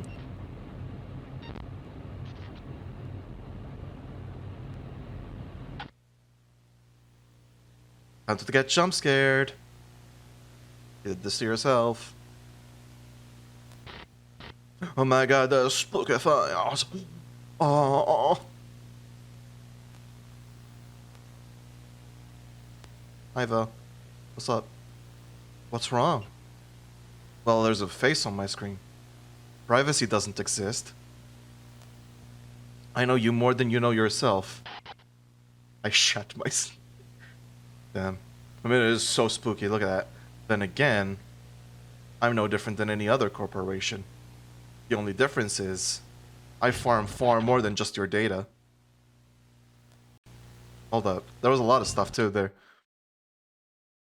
Like, you can see something kind of text, "We'll be right back." You can see it. Yeah, there's the face. How the fuck do you cause these glitches? This is so impressive. It's like, it feels seamless too.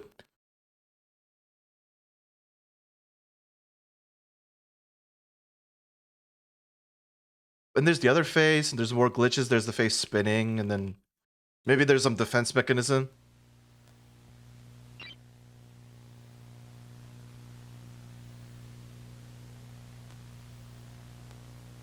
Makes sense. Okay. So that's all on the Val side.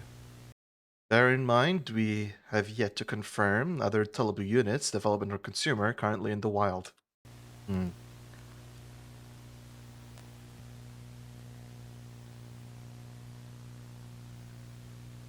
Tape 4. Walled off. Walled off? Oh yeah. Why did I say oh yeah? I don't actually know.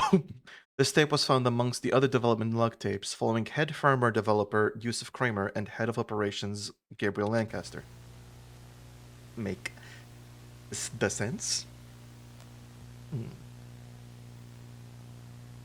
According to context clues within the footage, this log occurred 2 months after first day 1991. 2 months after first day, so only 2 months in. Of Val's creation? Kinda? I forgot what that's the first day for. Because they're already talking about Val. It seems like Val was already a thing.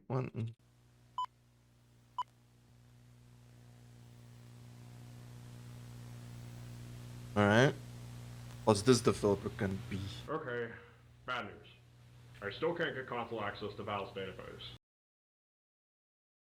So 2 months later, still can't get console access to Val's database. Yeah, that's a good sign. Yep. I showed up to the McNeil offices for my appointment with Donovan, but he supposedly overbooked himself. He was in a conference with the Viacom people, so I'm waiting for a phone call from him today. The good news is, I pushed the new update for the Teleblue firmware. Gabriel designed some new UI elements. Oh, Gabriel designs UI? I thought it was like a diplomatic role or something. I have the memory of a fucking dying goldfish. Like this new weather and temperature graphic. Oh, that's a cute weather temperature. Actually, that's a question. I don't know how previous TV systems worked. As far as I'm concerned, when I was a kid and we had TV system, they did not include weather. How the fuck does weather detection work here? Where the hell do they get it? It's 1991. There's no internet. The fuck is it coming from? The waves? I also finally implemented the brain frequency reader to the development form. You finally implemented the brain frequency reader.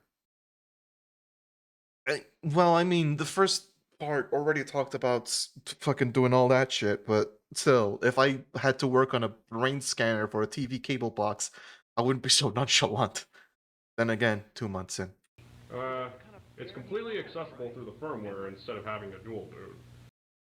Oh. I didn't think about that. Yeah, I guess you might need to dual boot sometimes. I kind of had to do some fuckery with how the box communicates with the separate Wait. I kind of had to do some fuckery with Fuckery? how the box communicates with the separate operating system. Bear in mind that the brain imaging tech is not my own. This is all Donovan. This is all Donovan. Wait. Is this like a copy of that previous tape? Because like so far it's playing out as far as I know the same. Shit. Speaker of the devil. Technical. Oh, that's interesting. Yeah, let's scan your brain while you have this call. This is gonna go well. Norman, this is Mr. Kramer speaking. Hey Donovan, how's it? Sorry, Mr. McNeil. How's it going? Oh, that's awesome. Glad you were able to renew the contract. Yeah, no worries. Would you be available Wednesday? Okay. I mean, just call me when you can fit me in your schedule. One thing though. Do you have the password for Val's terminal on hand? I have the IP, I mean, I do feel entitled to it considering I built... No, sir. No, sir. No, sir. I've been looking at this. I just didn't want to interrupt the phone call to keep it coherent, but yeah, this is going to yellow and then red. Going angry. I didn't mean to overstep, Donna. Mr. McNeil. Jesus Christ. Okay. Okay, hearing him from the tape, he sounded very timid. Here, the call, it's like, what the fuck are you doing? Okay. Alright, talk to you soon. Wow.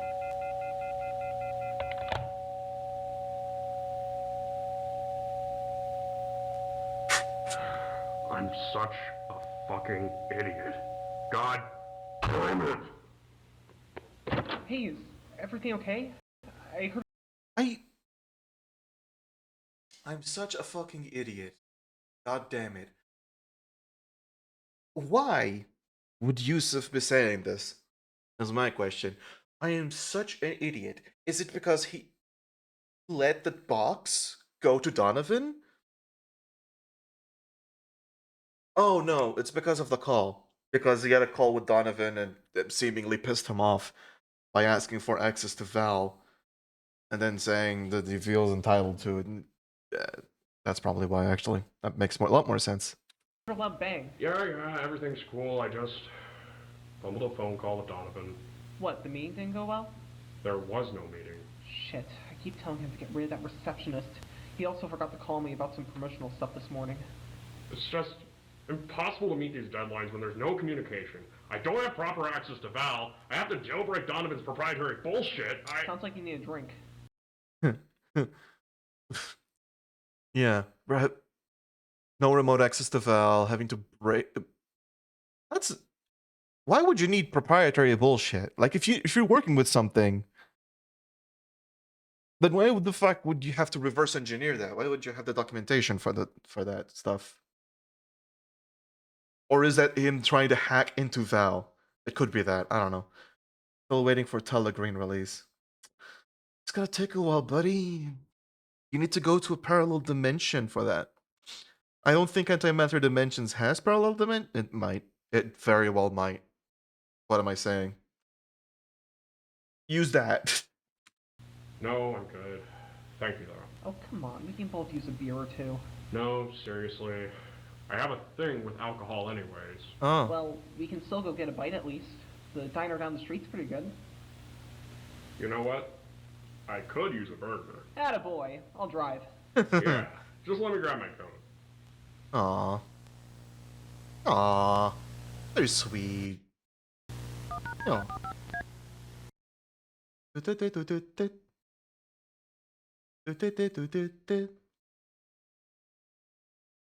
There's probably a code there, but I don't know what the fuck it says. Is there anything here? But uh-huh. And privacy doesn't exist. Yeah. Yeah. Well, hey, on the good news, it feels like the tech giants are about to get royally fucked. Well, Kinda. I mean, Microsoft is shooting itself in the foot with the bullshit with Windows. Nvidia is not gonna have all that money. It's gonna break. AI bubble's gonna pop. Inevitably. Like, here's the thing. I won't see it pop soon. Because I hear a lot of people saying the bubble has popped. The bubble's gonna pop soon. The bubble is... No. They'll keep saying that and it keeps not popping. It's just gonna make people be like, okay, this is all bullshit. This is just like the whole thing about, oh, China's economy is gonna collapse. Oh, China's economy is gonna collapse any minute now. Or Iran's gonna make a nuclear weapon. Oh, is it? Yeah, sure. It's not one of those. This is inevitable. Like, if you know basic math, this thing is inevitably gonna pop. In some way. And I'm not sure if government bailout is gonna be popular. North Korea's gonna nuke any day now. Just get ready, because North Korea's gonna nuke the shit out of us. Oh, North Korea's nukes can hit the US. That is very funny, though, seeing this history. I remember being scared as well of North Korea when I heard about it. But then it just went nowhere.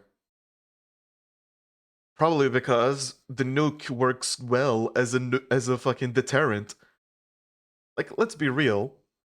If Iran did have a nuke, none of this war would be happening right now. That's the lesson. That's like basically the lesson everyone's learning here. There's a fucking reason. Apparently, like, soon after the war began, France decided to start working on nuclear weaponry. And like Europe is also half considering it because, yeah, they're looking at the US like, yeah, you don't seem like a good partner. You seem extremely unstable. Yeah, let's get some nukes just so that you won't fuck with us. Anyways, look. Sorry for bringing politics. Just my brain has been all in that shit, considering, you know, the whole war that has a worldwide effect going on. So my brain is all obsessed about the fucking politics. It's just there's so much bullshit. Then there's the gas fields which blow up, which honestly, my only worry is that we're just wasting natural resources. At the same time, hey, maybe we should move away from gas. Maybe we should move away from shit like that. Who knows? Maybe it would be extremely hilarious and ironic if the thing that gets the world to finally move completely into renewable and like nuclear energy is this war. It would be so hilarious. Everyone's like, well, wait, we shouldn't rely on oil and gas because we need to source them from elsewhere? What? Oh my gosh. We're going somewhere. With a comment about Benadryl. Me when I eat for Benadryls, I wonder if I take a couple, fucking, I can't spell, of Benadryls and turn on the box, would Val also be under the influence of Benadryl? Maybe she could help me fight the Hat Man? Enemy of my enemy is my friend kind of deal. Funny comment. Part 3 On-Demand Glitch 2006 / Easter eggs 1995. What the fuck is this going to be? What the fuck are you talking about, This video is brought to you by the Tapeworm Patreon donors and the Tapeworm YouTube donors. I think I'm gonna join the and Patreon. By viewers like you. I think I'm gonna join the Patreon. Thank you. I'm not gonna lie. Because I really love this series. I love this series so much. Oh my god. The ominous government. Weekly report 842225B. On-demand glitch. Like creating glitches on demand, or This tape was found in the same hoard as the 2006 Nick on Demand error. Oh, that's the on demand, in which was linked to at least one death of a minor.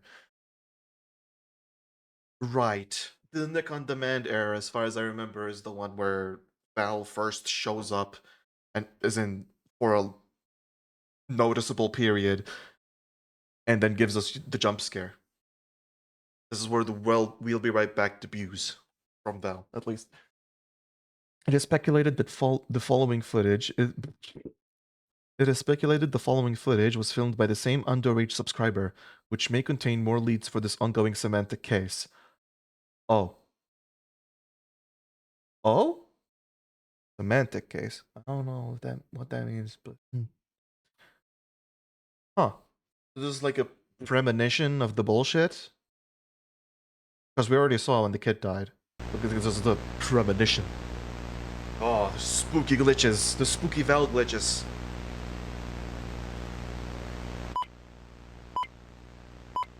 I can simulate the beeps.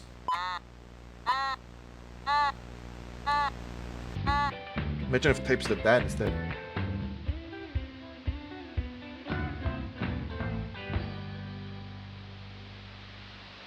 Funding for It's a Big, Big World provided by... Capture those magical moments before the kids grow up. Brought to you by Sony Handycam and Sony Cybershot, proud sponsor of PBS Kids. Cool. Like no other, Sony. Fucking hell! Alright, so it's not just extremely loud for me. What in the fuck? Glitches. Viewers like you. Television development and viewers like you. Thank you. Oh! There's the face. Wait, that's even... Viewers like you. Thank you. Ah, there you go. I love how the recording of the footage insinuates that, like, this happened before, so they were just waiting for the next time it'll happen.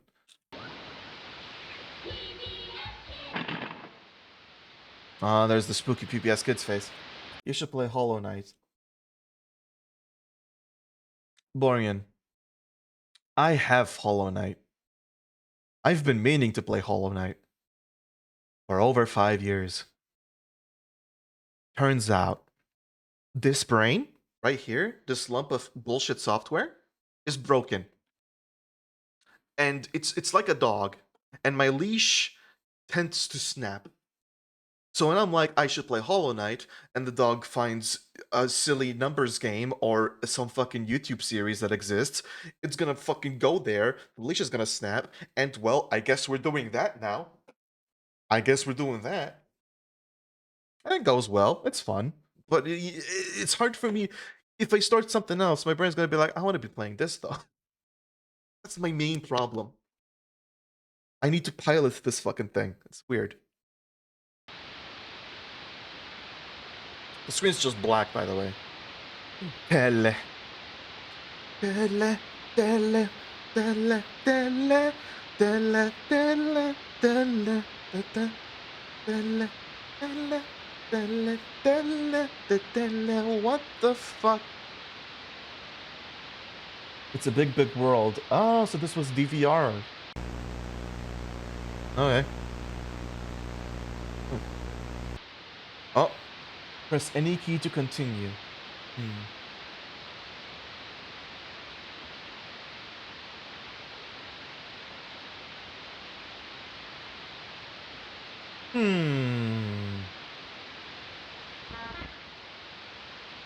Oh, cool. Erasing stuff, I see. Oh, now it's all dashes. We'll be right back. I see you. We'll be right back, and there's the face. It took you a while to start recording, as in holding the camera. There's the eyes. Oh.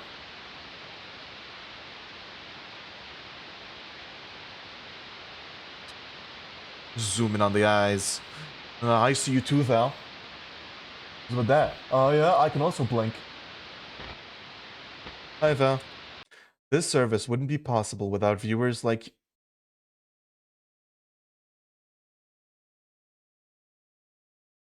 A ton of shit just clicked in my head. So I'm like, okay. From the early videos we saw, Val was having a miserable experience. Just existing. But I was like, why is she lashing out at the viewers? The viewers had no part in trapping her there. Maybe it's because she just needs to vent something in the direction.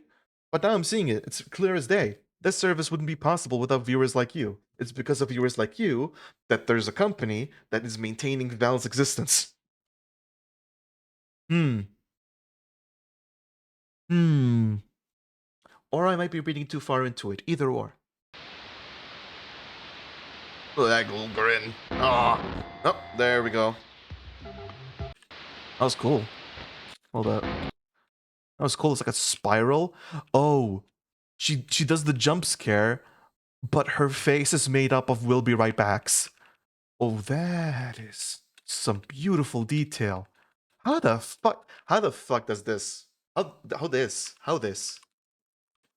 I'd love for someone to explain to me how this. And then it seems like it stops moving, but then Val's face is stuck.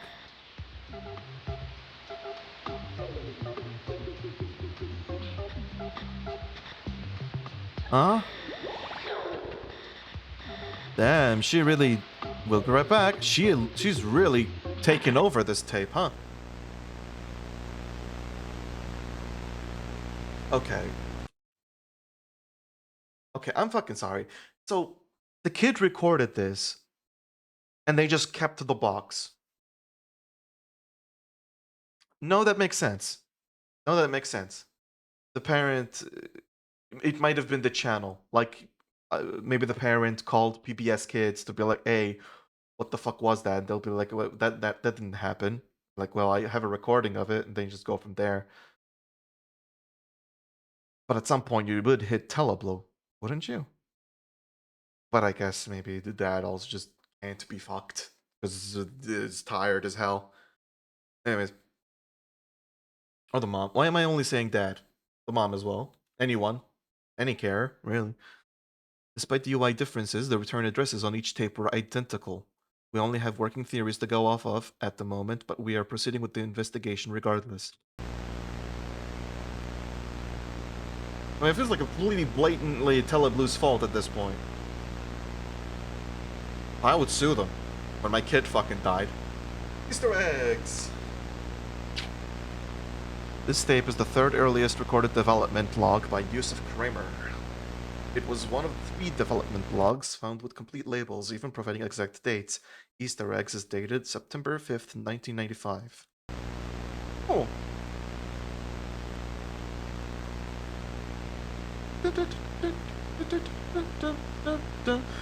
The footage also contains the first appearance of the virtual analysis line's sentient form in the development log.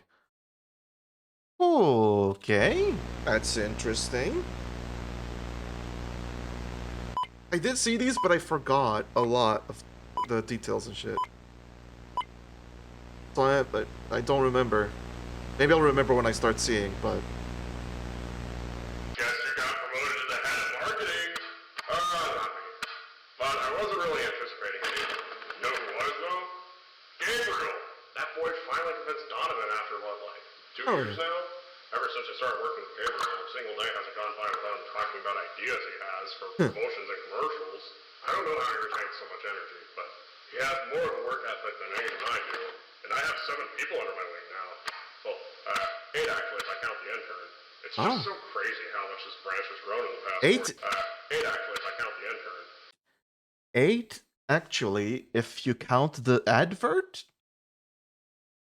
Because I don't think it's saying intern. And I have 7 people under my wing now. Well, 8 actually if I count the intern. Sorry, I need to hear that again. I have 7 people under my wing now. Well, 8 actually if I count the intern. I don't... Gabriel? I don't know. It's just so crazy how much this branch has grown in the past 4 years. Almost 5. Jesus. Cool though. Yeah. I'm gonna go out with the dev team tonight. I know I don't drink, but I want to buy them all around the shots. Ah. They really deserve it. We were on some tight deadlines, and I feel like they crushed their spirits for a while. Oh, that's nice. Oh yeah, we met some deadlines. Fuck yeah, let's chill out. When Donovan signed on like 30 different networks 3 months back, I meant we were available a lot of production assets to digitally convert. When I designed Val to assemble custom content in real time, I didn't think we'd be dealing with as many networks as we Cartoon Network archived assets. are. Huh. Then again, I also didn't think I'd be walled off from Val's system either. But here we are, and I have no idea what Donovan's doing with it, if anything at all. Speaking of the system, I discovered something that actually kind of made me say.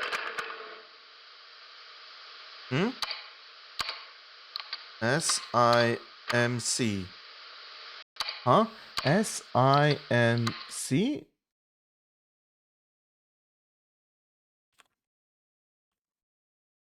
Alright.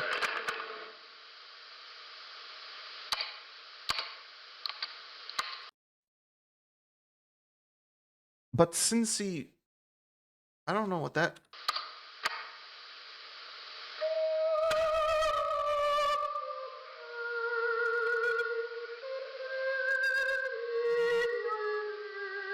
Huh.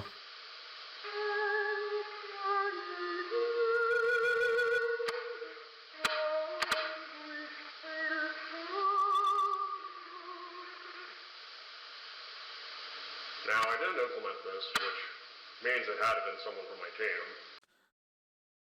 Yeah, it had to be someone on your team. Yeah, it had to be. Yeah. The funny thing is, I asked them about it today, and everyone played coy. Nobody wanted to take credit for this. A while ago, I had a discussion about music with my team. Just out of the blue, and I mentioned I really enjoyed Tommaso Giordani's work. My mom used to sing me Call Me Up End to sleep when I was a kid. I don't know why, but knowing someone remembered that little detail I mentioned and had the energy to implement this despite the ridiculous deadlines, it was kind of what made me want to take him out tonight in the first.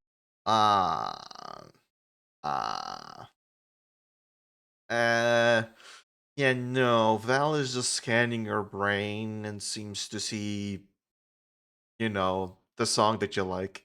First place. I just want to make sure they feel appreciated, you know? I mean, who knows? Maybe I can get them loose enough to admit who made the Easter egg. Wow.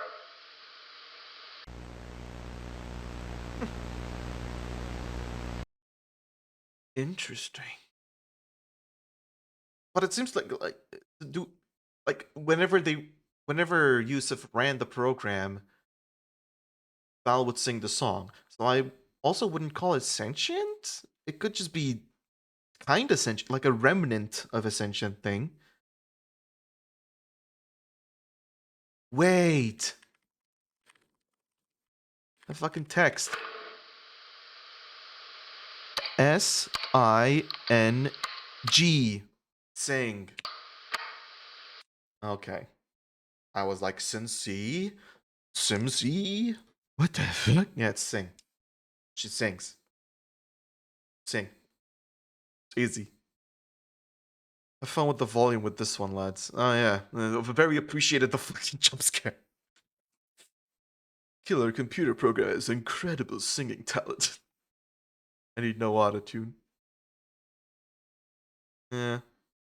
This is a good comment. I like checking the comments after I'm done watching a video. Just to be like, oh, this is what people were saying. This is how other people reacted.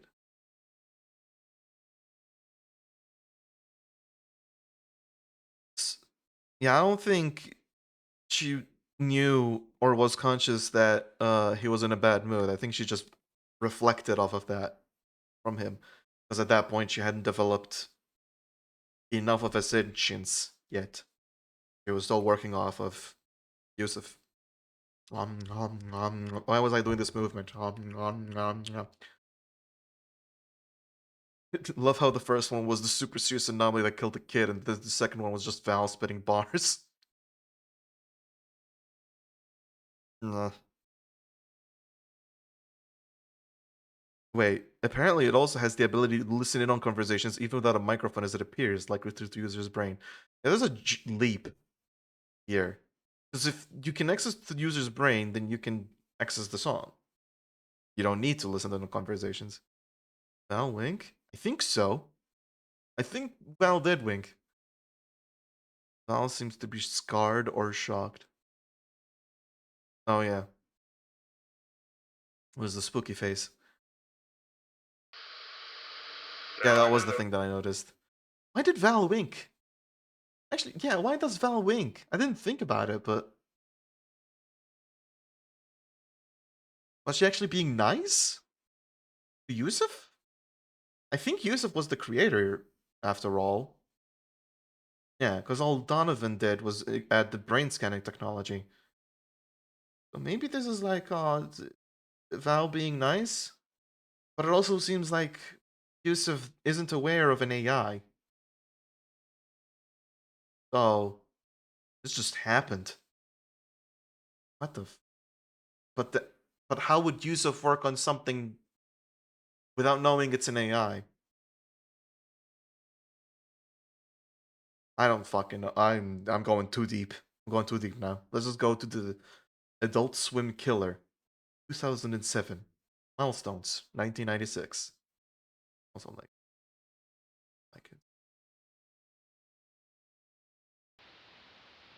No. Oh yeah, because I rewatched this one recently. This is like a big one. This is one of my favorites. This video is brought to you by The Adult Swim Killer is so good. Tapeworm Patreon donors. In fact, technically, it is not the original. It is inspired by a source. So actually, let's go watch the source first. Go watch the source first to compare. This is the update, so I'll have to skip out of this. YouTube is shitting itself because I have an ad blocker and it cannot handle that. Then I click on Globo and my cursor is still fucking fuck help videos. Yeah. Anyone remember these Adult Swim bumpers? Yes, I do. I remember the very specific set of Adult Swim bumpers from the early 2000s. I want to say they were from 2005 to 2007. I'm seeing literally nobody talking about this in any iceberg video or nostalgic analysis. I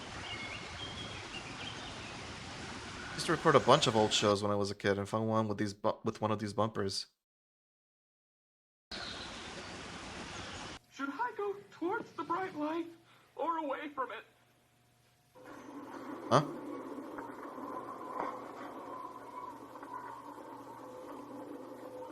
Where's the bright light? Trigun. Me when I have 3 guns.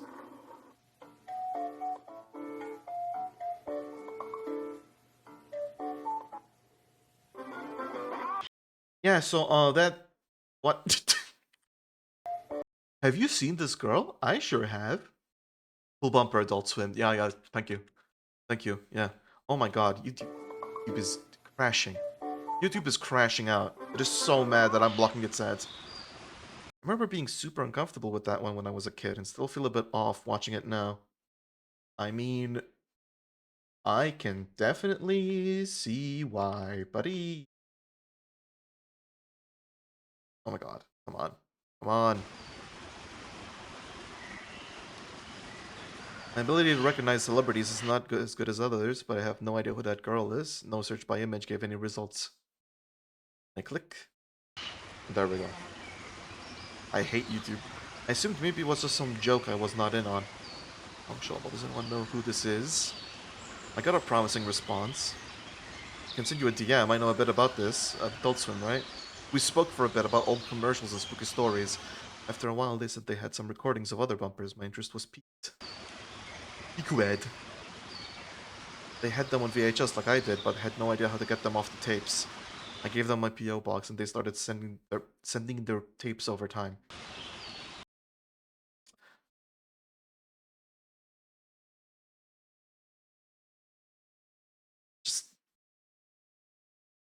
I mean, I guess it's P.O. Box, so it's fine. Not an address. New LeBron's Lightning Lemonade. Be explosive with bubble. Have you seen this girl? I sure have. And okay, the face turns into that. Am I still beautiful without my jaw? Okay. I remember the face, but not the full bumper. Okay. Am I still beautiful without my jaw? That's a fucking... I don't like how ominous that is. Sonic Rivals. Only on PlayStation Portable. Rated everyone.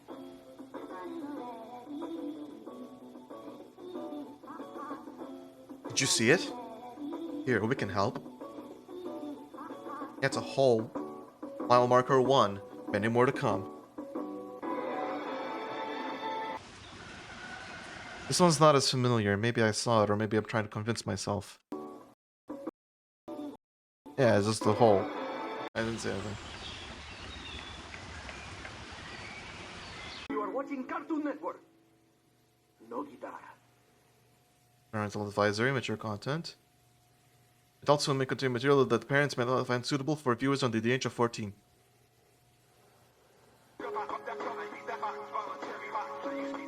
Hours of you.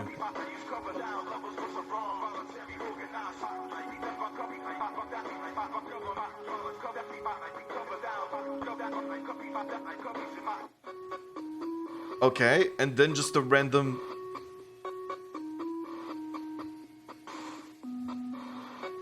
You found Georgia! But where's her jaw? You have. Have you seen this girl? You have. Now it says you have. Huh. I never saw this one. Yeah. I don't know. Yeah, I don't know. For $19.95. Treat your family to chocolate creations. You must be 18 or older to call. Mile marker 1. In a peaceful evening, soft music echoed through the old chapel. The sweet scent of incense hung in the air, blending with the warm candlelight. People in simple robes gather, their faces filled with reverence. They whisper ancient verses, seeking solace and connection beyond the mundane. And with that she is gone. No eyes on her, all eyes on the altar. She was mine until she was no more. More will follow her, that I promise. I feel like I would remember that face. Yeah, I would too. Also, I know what she's saying there, but I don't understand what it is. Just talking about reverence, and she was mine until she was no longer. Then she was gone. Like, sorry. I'm wondering. Anyways. Like, if it's a personal thing, then... Like... This person would surely know Georgia. Wouldn't they? I don't know. Arimus went dry for a bit. When I went to check their Twitter, they had blocked... me. Oh, sorry, I get Alright, and that's the face. Their picture changed to that face too. 2 weeks later, they sent me this video. Even though your folks hate me, there's no one like you. Yeah, I don't... Yeah... Not sure what to make of that, but they did not reply to a single email. I'm at a loss and almost have more questions than answers about these bumpers. Yeah, if anyone's got any ideas, let me know. I think my idea is that you're in danger. But anyways, let's see the Adult Swim bumper update. And then I'll stop because I think people are tired. Or maybe I'll go on, I don't know. I'm not in danger, so... Oh, hi, Marian, welcome back. I'm not in danger, Skyler. I am the danger. Why am I so sleepy? I was here. I was here. I'd like to start by saying two things. The first being, thank you everybody for listening and replying. The second, I am now staying with a friend. Probably wise. Alright, just give it a sec. After my first video, thing got out of control. I will explain that here. More tapes came in. I only remember one of the bumpers. So this is the one you remember.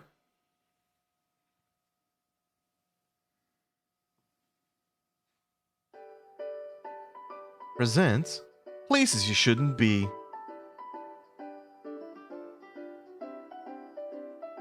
Anywhere but the basement. Oh.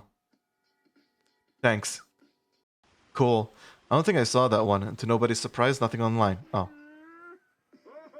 Like, I guess you were talking about the previous one. You recognized one of them. This is Georgia. I get it. She was feeling ungrateful. Oh? I had to find a new friend, mile marker. Sorry, Georgia. Okay. So you killed Georgia. Evidently. I still don't understand how the poem before implies the murder. But I did not watch Adult Swim at the time, just here and there, like any other kid.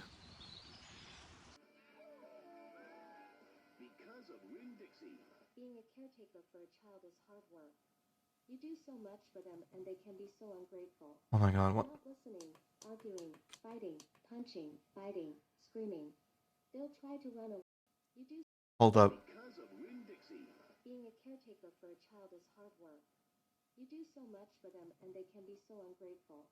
Not listening, arguing, fighting, punching, biting, screaming. They'll try to run away, and you're forced to discipline them. After that, you have to start all over. Fortunately, God has bestowed knowledge upon you on those who sit in their thrones. What can they do when you know all? You can do whatever you want when you have been blessed. I use my knowledge to save those, despite how ungrateful they are.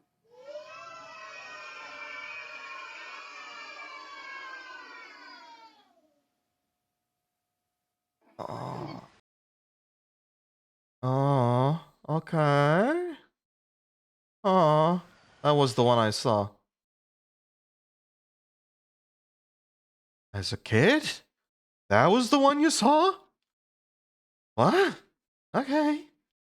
Jesus fucking Christ. Hold up. Alright, yeah, so that explains everything, basically. This Eleanor person is like, abducts people, saying, oh, you're my friend. You're my friend now. Traps them in the basement. And then when they inevitably scream and punch and fight and then die, they become a mile marker?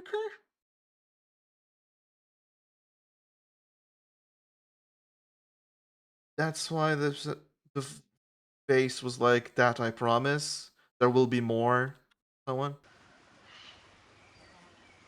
But to see it in this context feels so unnatural. Yeah.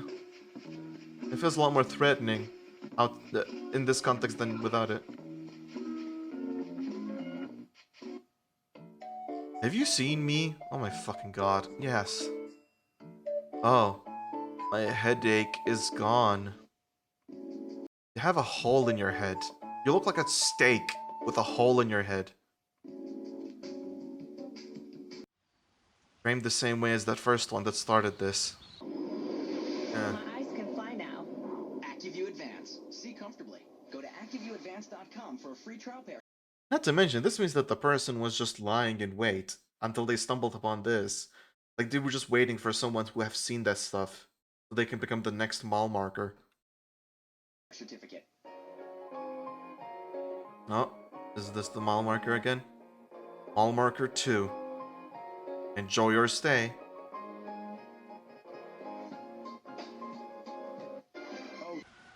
All these tapes came in together. I got an email back before the final tape. I did not respond. Let's go out to a movie. Yeah, no thanks. Mrs. Online Investigator, let's go out to a movie. Yeah, I don't think so, actually.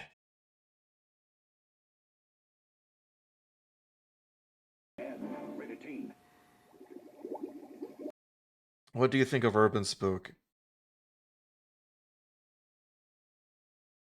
Fuck Toy Corey. That's what I think of Urban Spook. Just those two words. And everything else is tainted by those two words. I cannot look past that. Also, just in general, it had good moments. Very rarely. But usually it's like, do you get... The music is good, the art is good. Although selling them as photos doesn't work at all. And then usually it's like, Bungus McChungus was found with 300 stabs in their abdomen. Their testicles were reversed and placed inside his mother's legs. Ooh. Some shit. I'm like, okay. I'm so scared. Wow. And then apparently the ending came out and I couldn't be fucked to watch it, but it didn't. It was whatever. Yeah. An Adult Swim puppet show. Hey, I love living here. I'm not going to run away.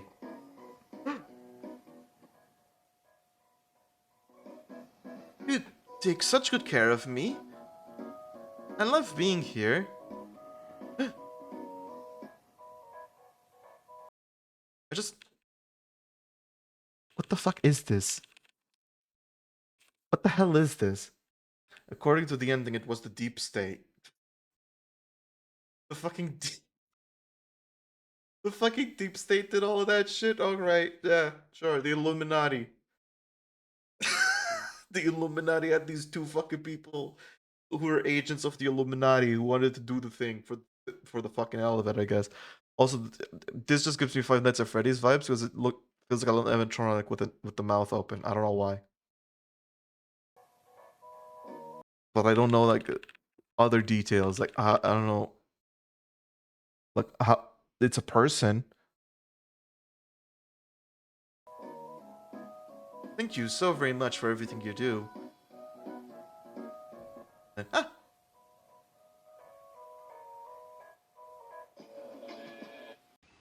Like, who the fuck is that? Then there was a follow-up email with a video.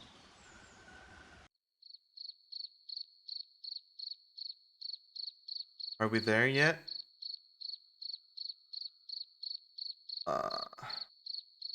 Box.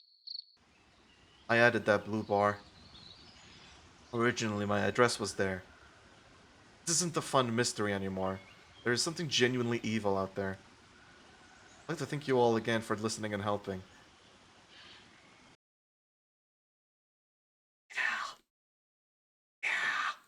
So yeah, I love that. I love that. I fucking love that so much. In fact, I subscribed to this creator. However, the last thing they uploaded was a totally normal One Piece AMV. That's completely normal. Very normal. I suggest you check it out. It's very normal. Very cool. All right. So I don't know. I'm like part of me wants to complete this thing tomorrow, but the other part wants me to complete this thing now so that tomorrow I have Lucid Blocks, Funny Raccoon Game. I think I want to check out both, maybe only one, and then maybe another series. Maybe another series after that. I was thinking of the Power Star project because that shit's good, and there was something recent which said that the finale is coming out soon. So hype as fuck. I have also just stockpiled quite a lot of just spooky shit in general, so I can go on this all day. But bruh.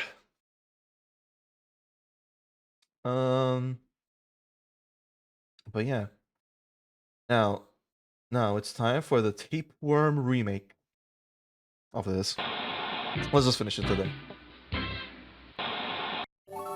This video is brought to you by the Tapeworm Patreon donors, and the Tapeworm YouTube donors, and by viewers like you.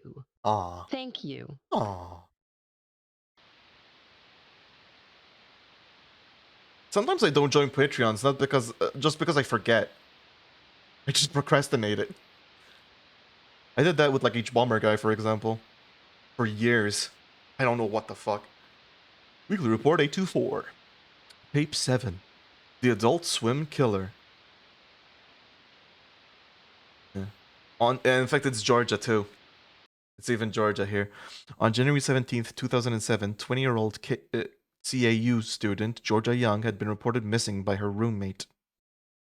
January 17th, 2007. January 17th. Hold up. I need to type this. 17th.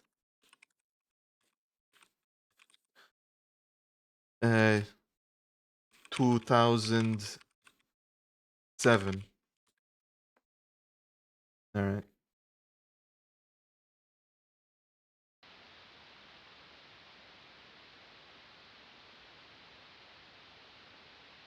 A CAU student later came forward with a tape of an Adult Swim broadcast that had been recorded 2 days prior to Georgia's disappearance.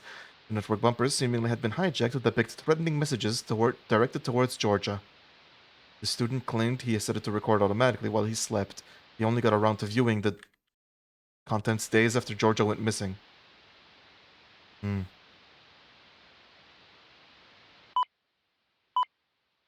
Well, that's just not good, is it? That's just not bloody good. I got a chance like this. We are educators helping people build a foundation for the rest of their lives. ITT Technical Institute, education for the future. To find out more, call 1-800-829-8866. Get an education that can help you reach your goals. ITT Tech has information on financial aid programs for those who qualify. Call 1-800-829-8866 to apply. Parental advisory. Adult Swim may contain material that parents might not find suitable for viewers under the age of 14. And that was the classic little bit of glitch. Signify some Val shit is going on. Missing, Georgia. Have you seen her? I sure have. Yeah, this is fucking...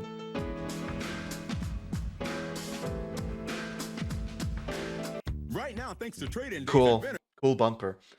Then January 15th, 2007, 12:14 a.m. Time. Sign up online and save $50. a.m.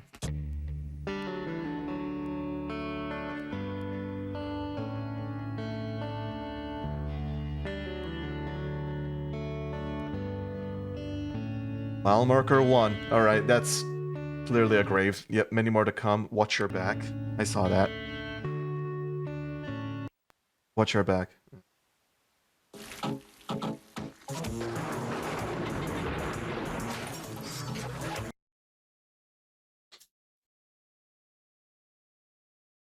Fuck. Fuck. What? Stupid monkey. Wait, what time was this? 12:27. Oh my god, these are happening rapidly. Jesus Christ. Fuck. Fuck. Stupid monkey. Oh my god, I popped something. Adult Swim presents Places You Shouldn't Be.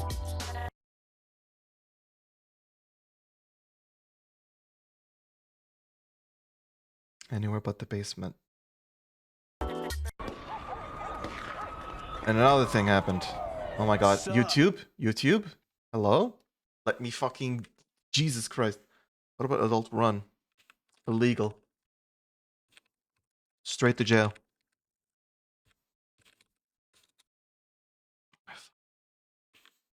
Your entrails will look beautiful on my mantle. Oh, that's good. That's good, I'm glad. Nowhere to hide. Thanks, Val. Thanks.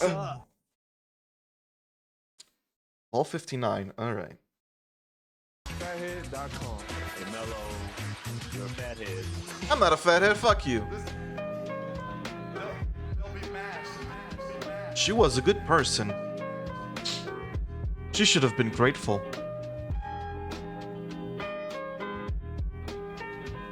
It's a shame she had to learn the hard way.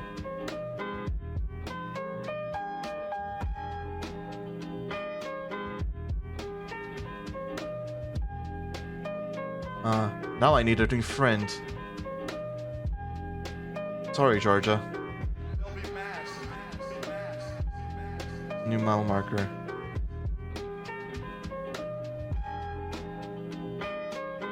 Your friend Eleanor. Your friend Al. Yeah, that was the name of the account, but also this was January 15th.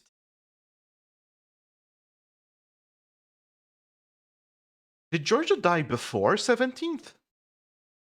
Is that the Georgia died before the 17th? Probably during January 15. But I don't. Because, like, why would you say, now I need a new friend, mile marker, if she's still alive?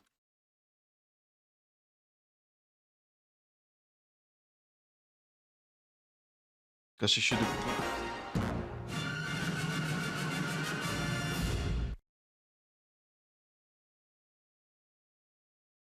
Huh? Oh. Oh, just 20th television. Next Sunday. On Adult Swim.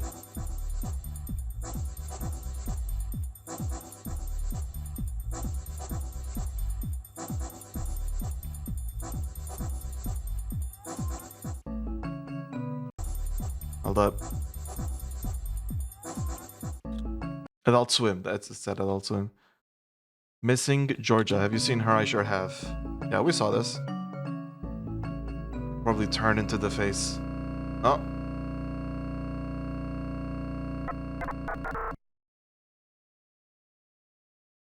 Did that say something?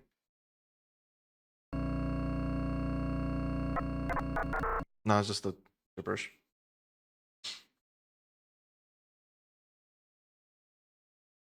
Am I still beautiful without my jaw? Hmm. Yeah, there it is again. Thanks. Oh, empty brackets. Next time on Sol of the Moon, men, danger time. Cool. It's Sol Malone. I'm trapped in the center of the Earth. I can't hear squawk. Me lead the mole. Alright. Okay. Hold up.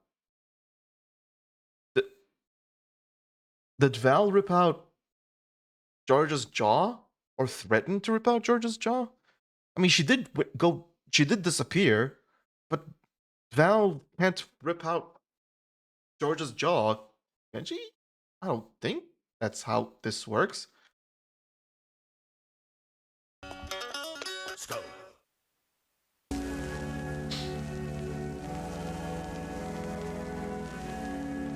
Mile marker number 2. Enjoy your stay. Don't go outside. Thanks. Fucking Val loves telling you to stay inside. They hunger. They hunt. They feed. Oh damn. Vampire. Of Underworld, blood and chocolate. Rated PG-13. Blood and chocolate. I don't know. I'm assuming it's a metaphor for a burial site, considering what we've seen. That's what I'm assuming, but I don't know what a mile marker is.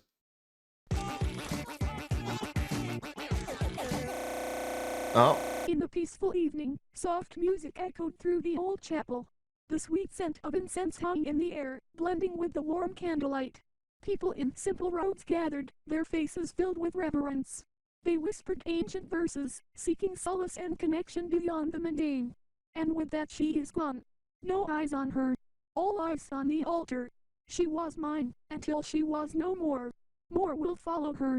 That, I promise. Seeking solace and connection beyond the mundane. All eyes on the altar.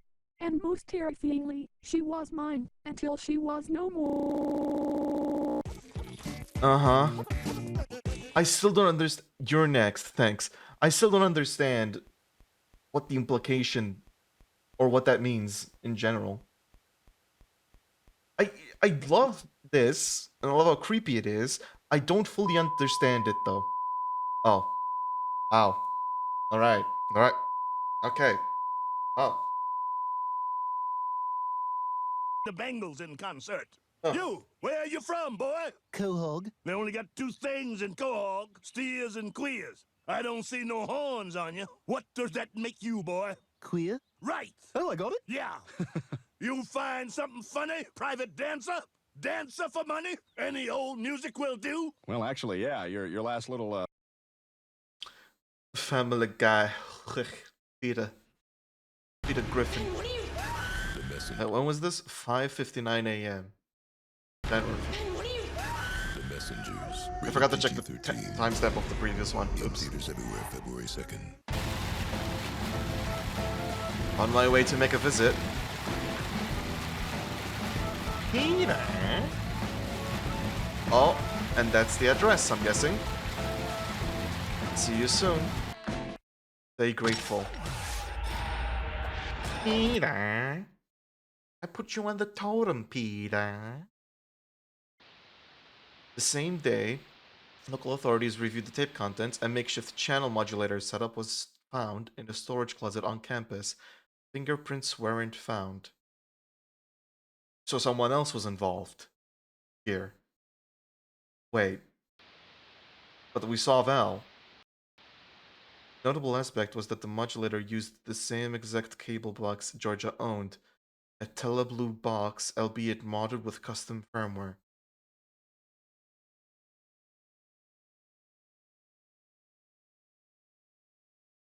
Uh-huh. Fuck is that the one with... Is that the one with Val on it? What? But I thought all of them had Val. Specifically fucked up Val. No students had been attending DCU. I thought it was... That changed? Under the name Eleanor, nor did Georgia have any known acquaintances with that name. The case quickly turned cold, although clued authorities into the idea that Teleblue boxes can be modified. Okay. Man, I don't get... I don't get it, I'm too... Tape 8. Milestones. Like the mile marker. Ugh. This tape is the fourth recorded development log by Teleblue head technician Yusuf Kramer. It was one of 3 development logs found with complete labels listing exact dates. Milestones is dated November 23rd, 1996. Yeah, I think the previous one was 1995, so...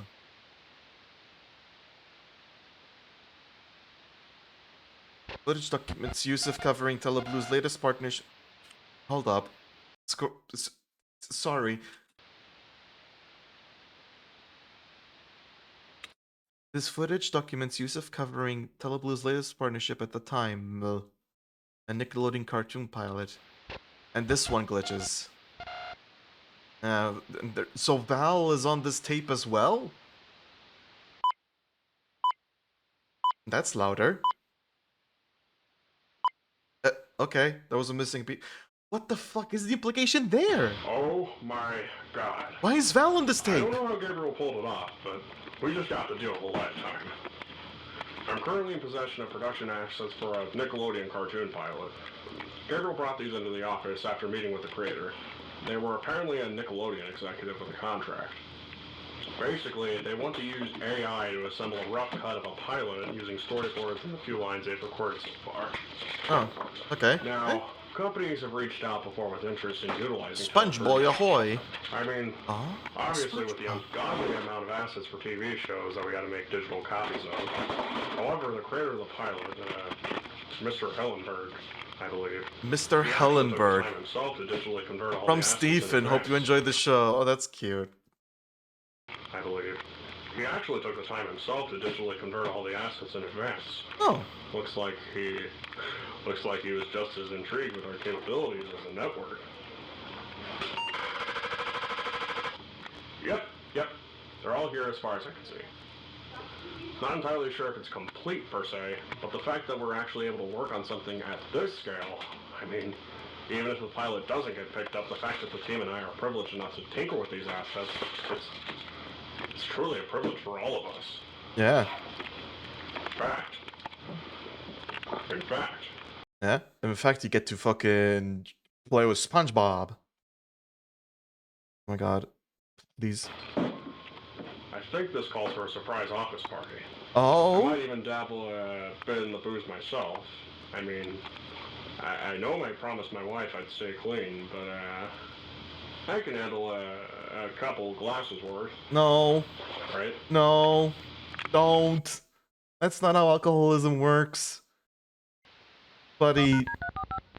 Phone number. Alright. Well. And now it's time for the last one. Online anomaly, downsizing. Also, they're working with SpongeBob. Fucking awesome. The title doesn't bode well. Downsizing. That's probably not good. And you can see I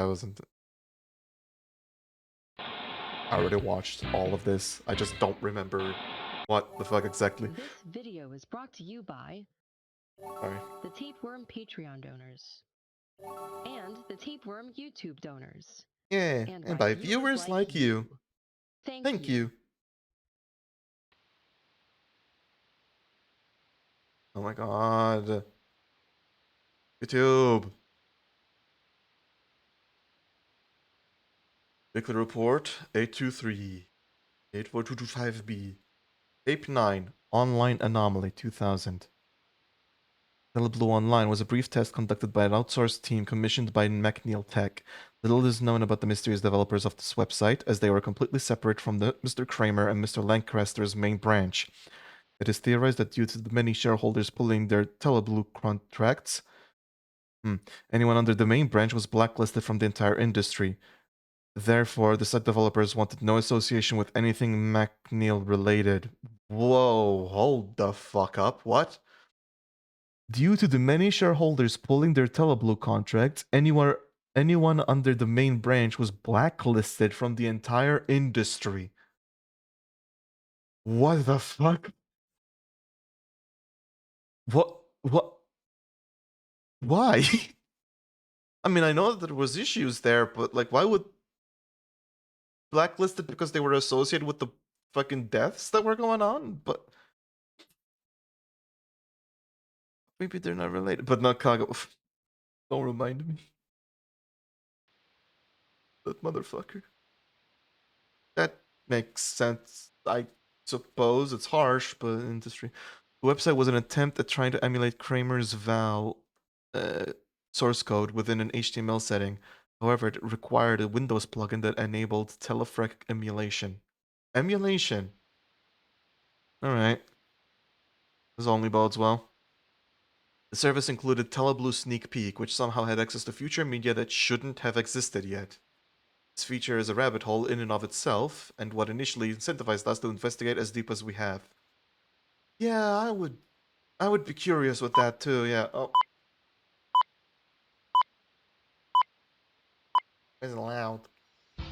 Hey there! Have you ever wanted to watch Teleblue on your computer?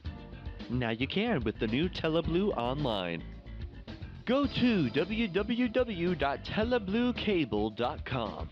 There you'll be able to access our shop, watch TV right on your computer, and even get a glimpse into the distant future. Everything you've come to expect with Teleblue. Browse the most popular TV networks Teleblue has to offer.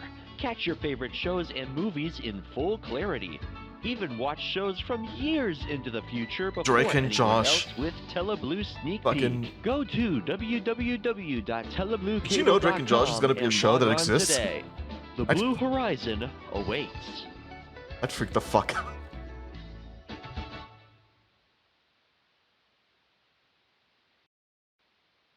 The service was in a public beta phase between June and early August 2000 before being officially shut down. However, a minority of hobbyists and pirates managed to find a way to modify the authentication settings within the plugin. Oh, so hacking it. We were hacking the Val. Most notably, 13-year-old Wesley Valdez managed to decompile the entire Val source code. He is the only person known to have successfully cracked its encryption. 13-year-old. Also, I swear I've seen this picture before. I swear I've seen this picture before. 13-year-old managed to decompile the entire... Huh. Alright. What he hadn't anticipated was the hidden DRM that fully surrendered administrative machine privileges to Val. Following tape was recorded by Mr. Valdez on November 13th, 2000. Sensitive contents have been obscured. Viewer discretion is advised. Bro, are we about to see a kid die? Wait. Also, surrender administrative privileges. I mean, the whole thing is sketchy, I suppose, so that's... Damn.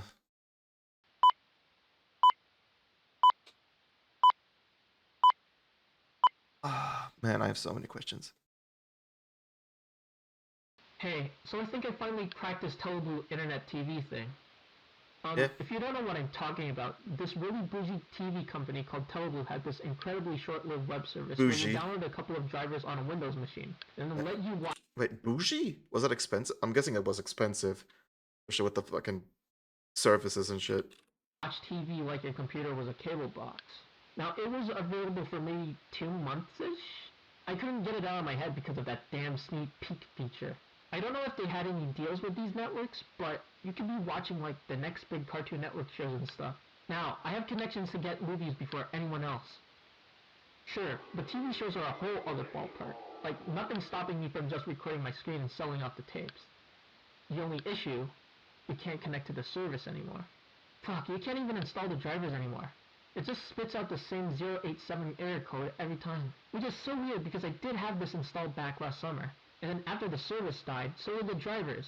Like some self-destruct button shit. The weird thing is though, I went through my browser cache from last summer and I discovered an IP address that I could still actively ping. This implies the service is still active, but just needs elevated permissions. So I spent the last 2 months painstakingly decompiling the drivers. Wait, hold up. The address that I could still actively ping. This implies the service is still active, but just needs elevated permissions. So I spent the last 2 months painstakingly decompiling the drivers, figuring out every single little thing that makes it tick.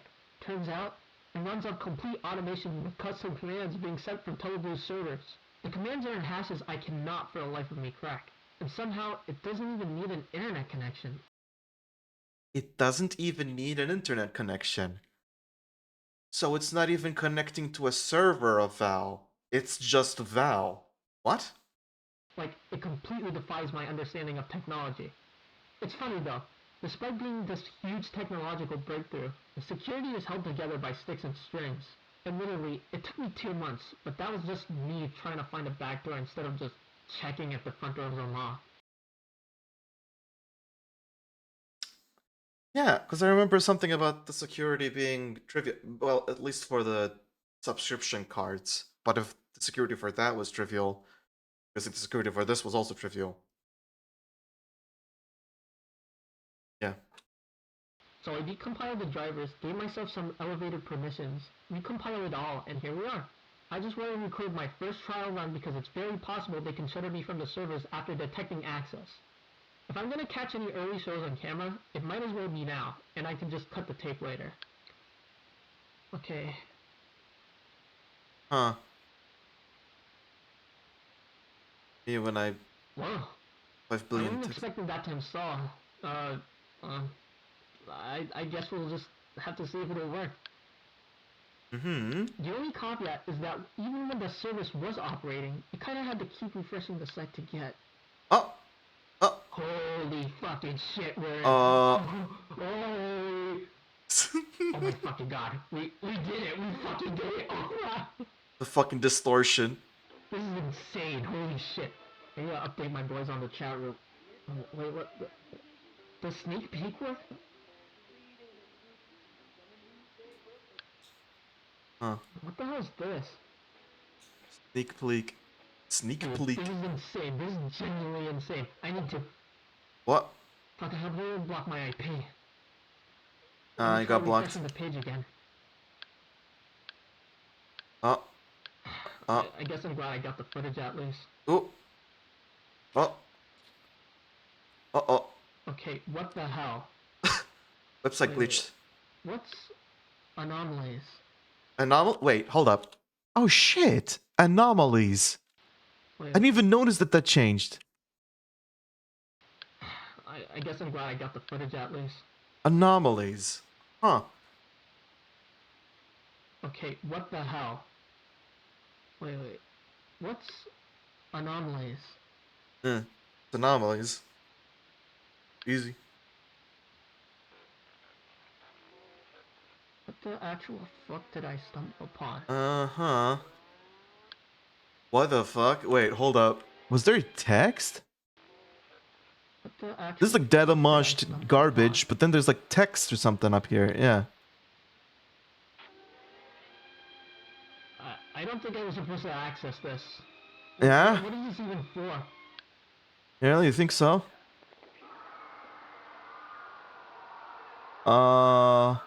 Okay. CBS. Oh, great. Oh. Let me see. Yeah, just curiosity killed the cat. Fuck, that caught me off guard. Fuck. It all became red. I'm getting somewhere though. This is username 666. This is username 666. They became eyes. Oh, now it's hell. This website is so scuffed. Yeah, I wouldn't call this scuffed. I don't think this is a bug. What kind of fucking bug looks like this? Wesley Alvarez, I think.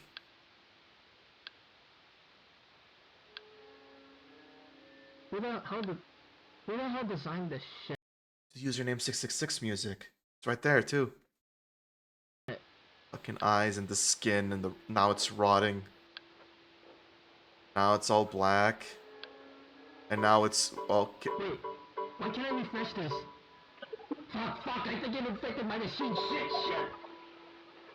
Yeah. It's not letting me close out my shit. Oh, you can't even close down your shit. Yeah. God damn it.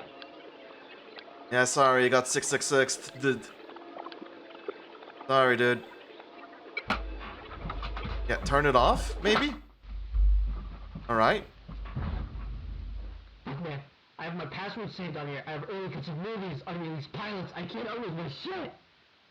Ooh.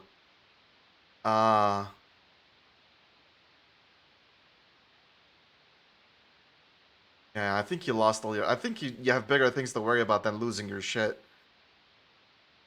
So you're turning it back on. I guess it's fair, it's a virus. You're checking to see if your shit's fucked or not. I think your shit's fucked though. Like, I'll be honest. Please let everything be on here. Yeah, I don't know, buddy. I don't know. I wouldn't hope. Okay.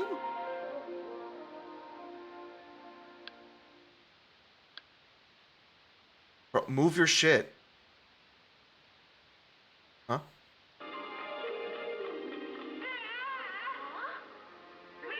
Okay, it still works. I would start moving your stuff. Stop checking. Just move. Well, actually, no. Storage. God. I have to start bagging up my shit. No, storage was.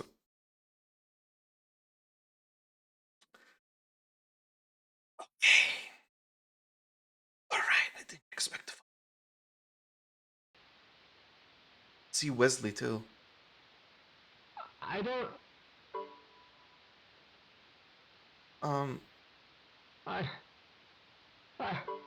Oh! What the fuck is that? What? Blue box over this? Stay with me, Wesley. Do not shut off your computer. Wait, what the fuck was the blue box? Was it like hijacking? What? Walk outside to your backyard. Do not touch the keyboard. Do not touch your mouse. Do not shut off your machine.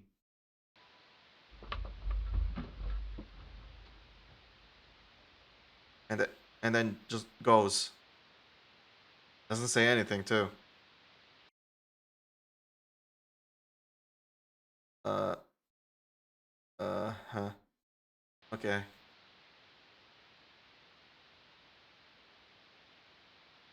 Right,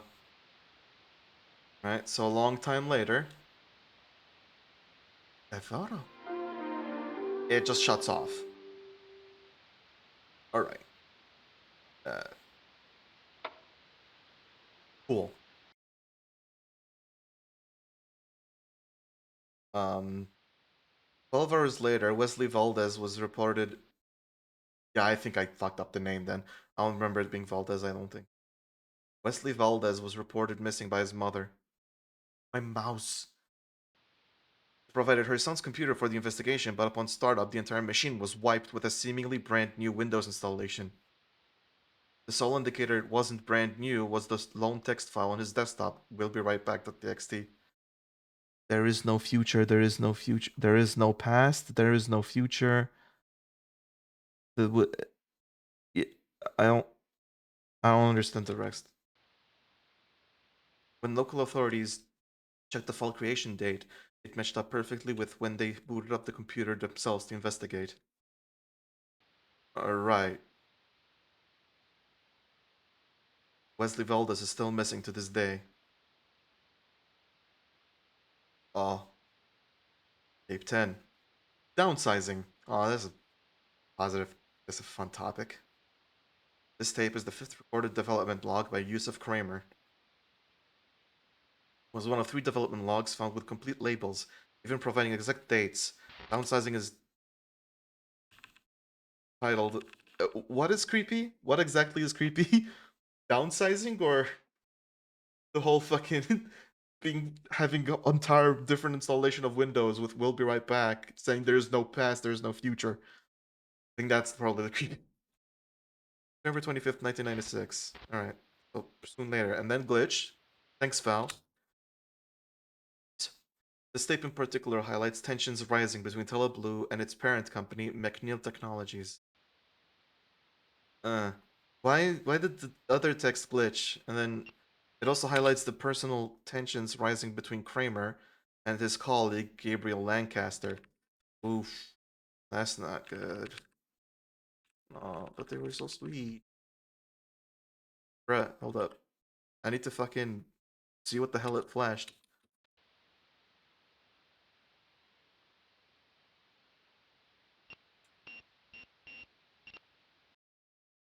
Oh my fucking god. I pressed pause and it paused like seconds later. Whatever, it shows it right here. This tape in particular, nothing. The tape highlights nothing. Nothing happened. It also highlights nothing. Nothing at all. Stop watching the tape. Yeah, I'm gonna watch the tape actually, Val, because you told me you don't want me to. I'm gonna watch it. Screw you, Val. I'm gonna see your secrets. Fucking kidding me, Gabe! I know, it's ridiculous, but I'm just the messenger. No! Oh my fucking god. Yeah, this, what a fucking tone shift. Horseshit! Do you realize... Yusuf! Enough! I agree with you. I'm literally just relaying the message. We just had a company party last night. How could Donovan fuck us over like this? I don't know! I don't know! I'm just as angry as you are. He's been so hyper-focused on signing on new networks. Yeah? He should remember he has fucking employees to look after. We already have enough trouble with these... Call him yourself then! Don't yell at me on Donovan's behalf! Yell at him yourself! You know what? Yeah. I think I'll... Motherfucker thinks you can hide from me. Dodging me like the plague. Poor Gabriel, man. Yeah, being the messenger of bad news always sucks. I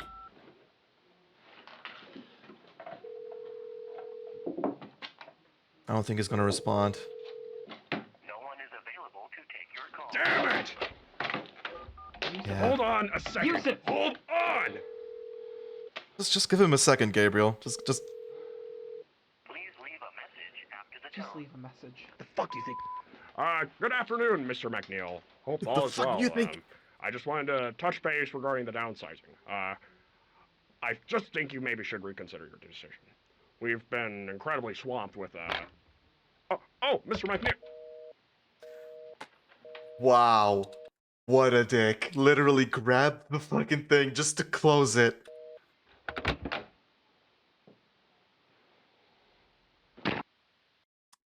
Yeah. What the fuck? Oh, oh. It's Oscar, huh?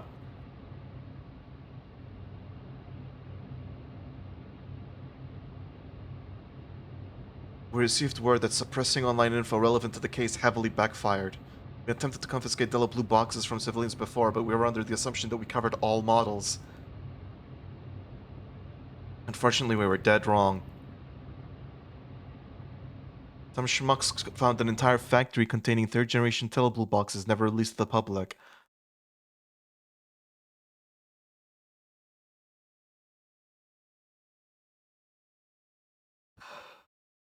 For fuck's sake. Alright. Alright. Oops. There was a whole third generation that we didn't know about. Oops. Units were brand new, still in shrink wrap. The looters intended to resell to collectors.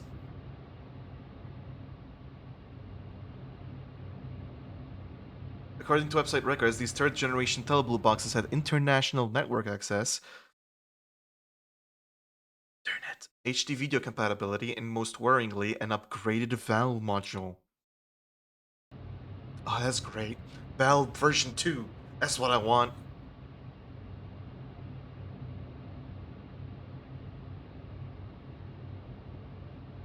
When we raided the factory, we discovered an office containing abandoned manufacturing records.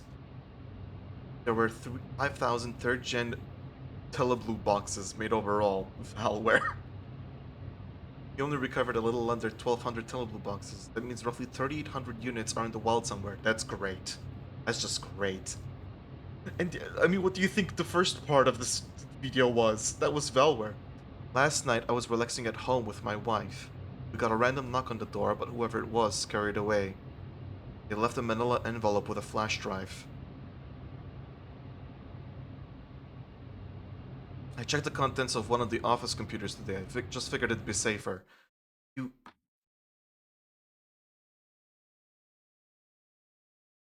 What the fuck do you mean you just figured it'd be safer? The office computers? So that's why Valve's been fucking with our shit. God... You fucking goober, Oscar. What have you done? On it was a single video titled Cableodian, that MP4. Alright, Cableodian. Me when the cable is Odian. The video is eerily similar to an existing broadcast anomaly we've had in our records for over 5 years now. The differences are too glaring to ignore.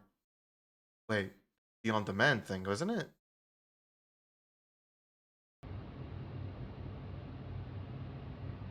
The differences are too glaring to ignore, so a modified version? Yeah, there's a gibberish text for Drake and Josh, I think? That's some bootleg Drake and Josh thing, or whatever the fuck. Wait, no, this is different. No, this is very much... Wait. You were showing off the old thing. This is the old broadcast. This is the new. That looks very different. We've never seen that logo. We've never seen this logo. Like, as in with the ELE and...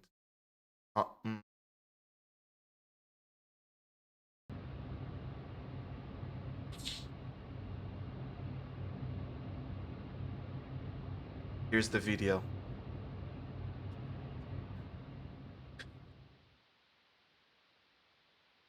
Well, at least we don't have to plug in a suspicious fucking USB drive into our computer.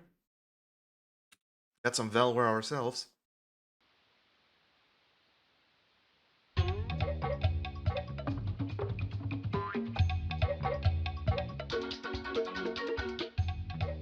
I do not remember anything about this ending. Oh. Oh wow, Drake and Josh has the end be small too. Cool.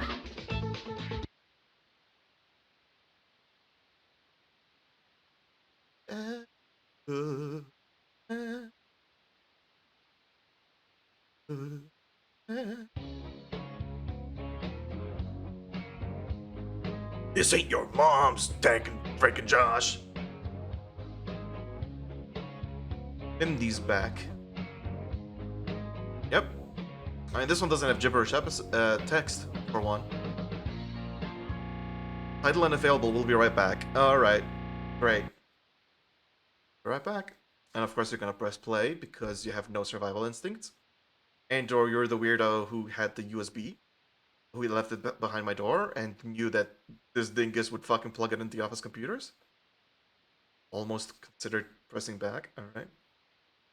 Didn't though, did ya? So I'm guessing this is from a third generation Tele Blue box. Presumably. This is Nick on Demand.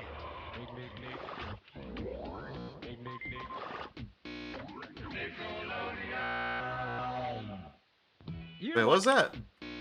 That fucking looks like a beetle. Yeah, on the bottom right. You're watching Nick on Demand, brought to you by... Yeah. Not. Whoa, hold up. Stop by Oh, and say hello to SpongeBob. Barely the face. The ominous face. Here's again. Come on over and see what's happening on Nick. Spread the word, people! Oh, there's the scary face. We'll be right back. We'll be right back. Gonna nick your... We'll be right back. Another scary face. Val's just doing spooky faces at me. Val, could you do something else? Val? Val?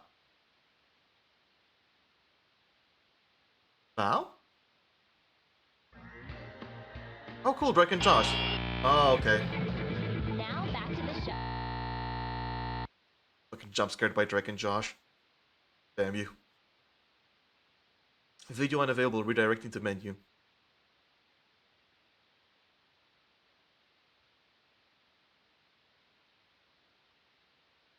Nickelodeon. Nickelodeon. Oh, we're just going back to menu now. Oh, spooky Val face. Oh, great. Oh, oh, great. Everything's fucked. Your entire box is broken. Well, that's not good. Well, that's... Yeah, well, that's... I would turn off my TV if I were you. I'd probably turn it off right fucking now, because I think...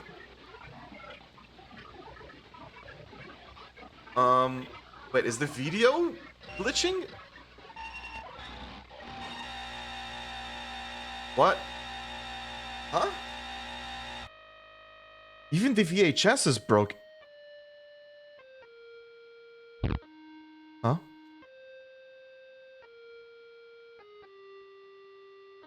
Full song? Think that's cute. The eyes are getting bigger. Oh, the face is getting bigger. Don't worry. Oh, the face.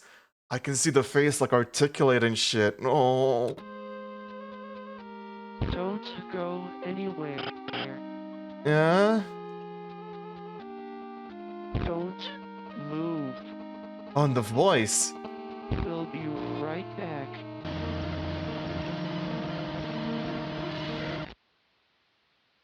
And the voice too, the fucking everything. Okay, yeah, so that's what the third gen allows. It unfortunately looks like Val got an upgrade.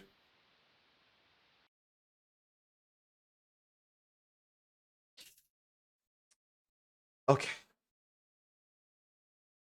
So who the fuck left this behind our door? Who did this behind Oscar's door? Even? Who the hell? And also... Fuck. Well...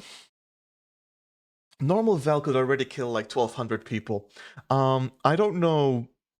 I feel like Val V3 is gonna be a nightmare. Yeah. Also, that's all. That's all we've got so far. The last update was this 2 months ago. There is a website, though, as far as I checked, there isn't much on it. Like, you can see all of this, and it's like you can see the windows, but you click on any of them, you're missing the Valve plugin, like because you know you don't have it. And if I click to download, this just downloads a README file that I don't know. Valve is not stopping. Valve is not stopping, not at all. But yeah, and this file is literally just Valve driver temporarily unavailable. ISPs are not particularly happy about the drivers. We're currently negotiating with them. 2000 July 29th from the Teleblue Online development team. So that's, you know, we don't even have the drivers, and I guess they never managed to do the 20. Yeah, I don't have signal. If I go sneak peek, still lineup. You can see the lineup, like America's Funniest Home Videos, Family Guy, this shop. I can buy a fucking Telebox Gen 1, and then there's the Gen 3 pre-order, which never made it out, I suppose. And then the Gen 2, Gen 3. That is a pretty big fucking upgrade too. Yeah. Better picture, reworked Telefrec module and international networks, releasing January 2003. I know. And of course the button doesn't work. Yeah, it just had to servers. Then we have the report. I believe this is where people can submit anomalies. Like if you have a custom anomaly, you can send it through here, which is cool. I think that's cool. I would make one, but I have no idea how. I mean, I could probably use some effects, but I don't know how to make one that I would be satisfied by, I guess. And then here's the address. You can reach our office using the information below. 1987 to 2000. So that's the website. However, one thing I noticed is that if you log in, if you type whatever, and I do mean whatever, and then you log in, it'll try to connect. It doesn't send an actual request, but it just moves to error. The background starts to blink. I think it disappears at one point, but it does blink. And if you click on this, you'll get the Teleblue Online video, which is the same as we've seen on the tape. But, you know, it's from here. So that's all we've got so far. I found out about this like last November, and I've rewatched it like twice. So yeah. Now, that's all for today. For tomorrow, I'll probably group up a bunch of stuff, a bunch of series that I'm interested in covering, and also games. And I'll just see what we do from that. Because so far I have 2 games in mind. There's Lucid Blocks and Funny Raccoon Game. I believe both. And regarding series, there's multiple. There's like Super Mario 64 Classified, which I actually haven't seen. I've only seen up to the end of the first season. That's all. Which is, you know, that's old. Then there's a whole second season and shit. There's the Power Star Archives, which I've mentioned multiple times, and it's really cool in different ways. And there's Vibing Leaf, who, look, we were watching.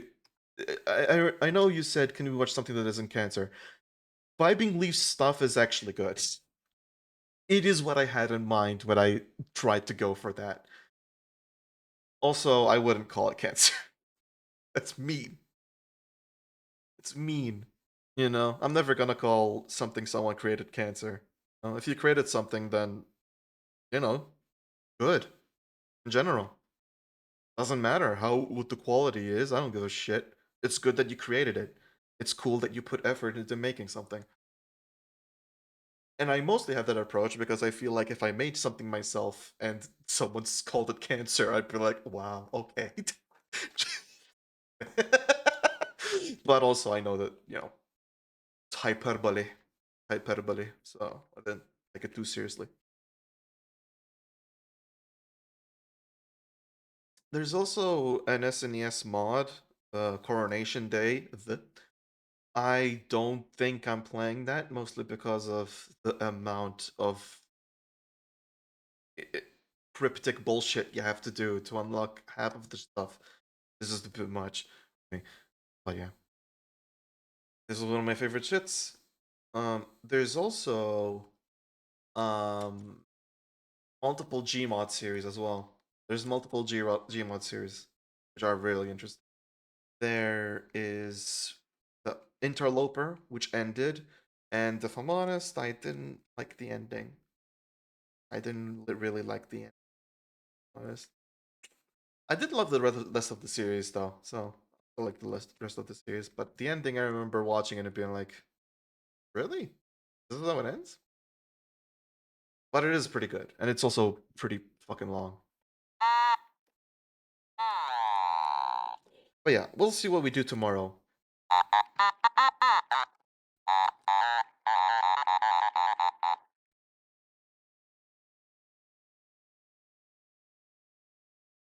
Okay, that's yeah, that's the end of the stream. Good night. Enjoy your sleep, and see you tomorrow. Bye.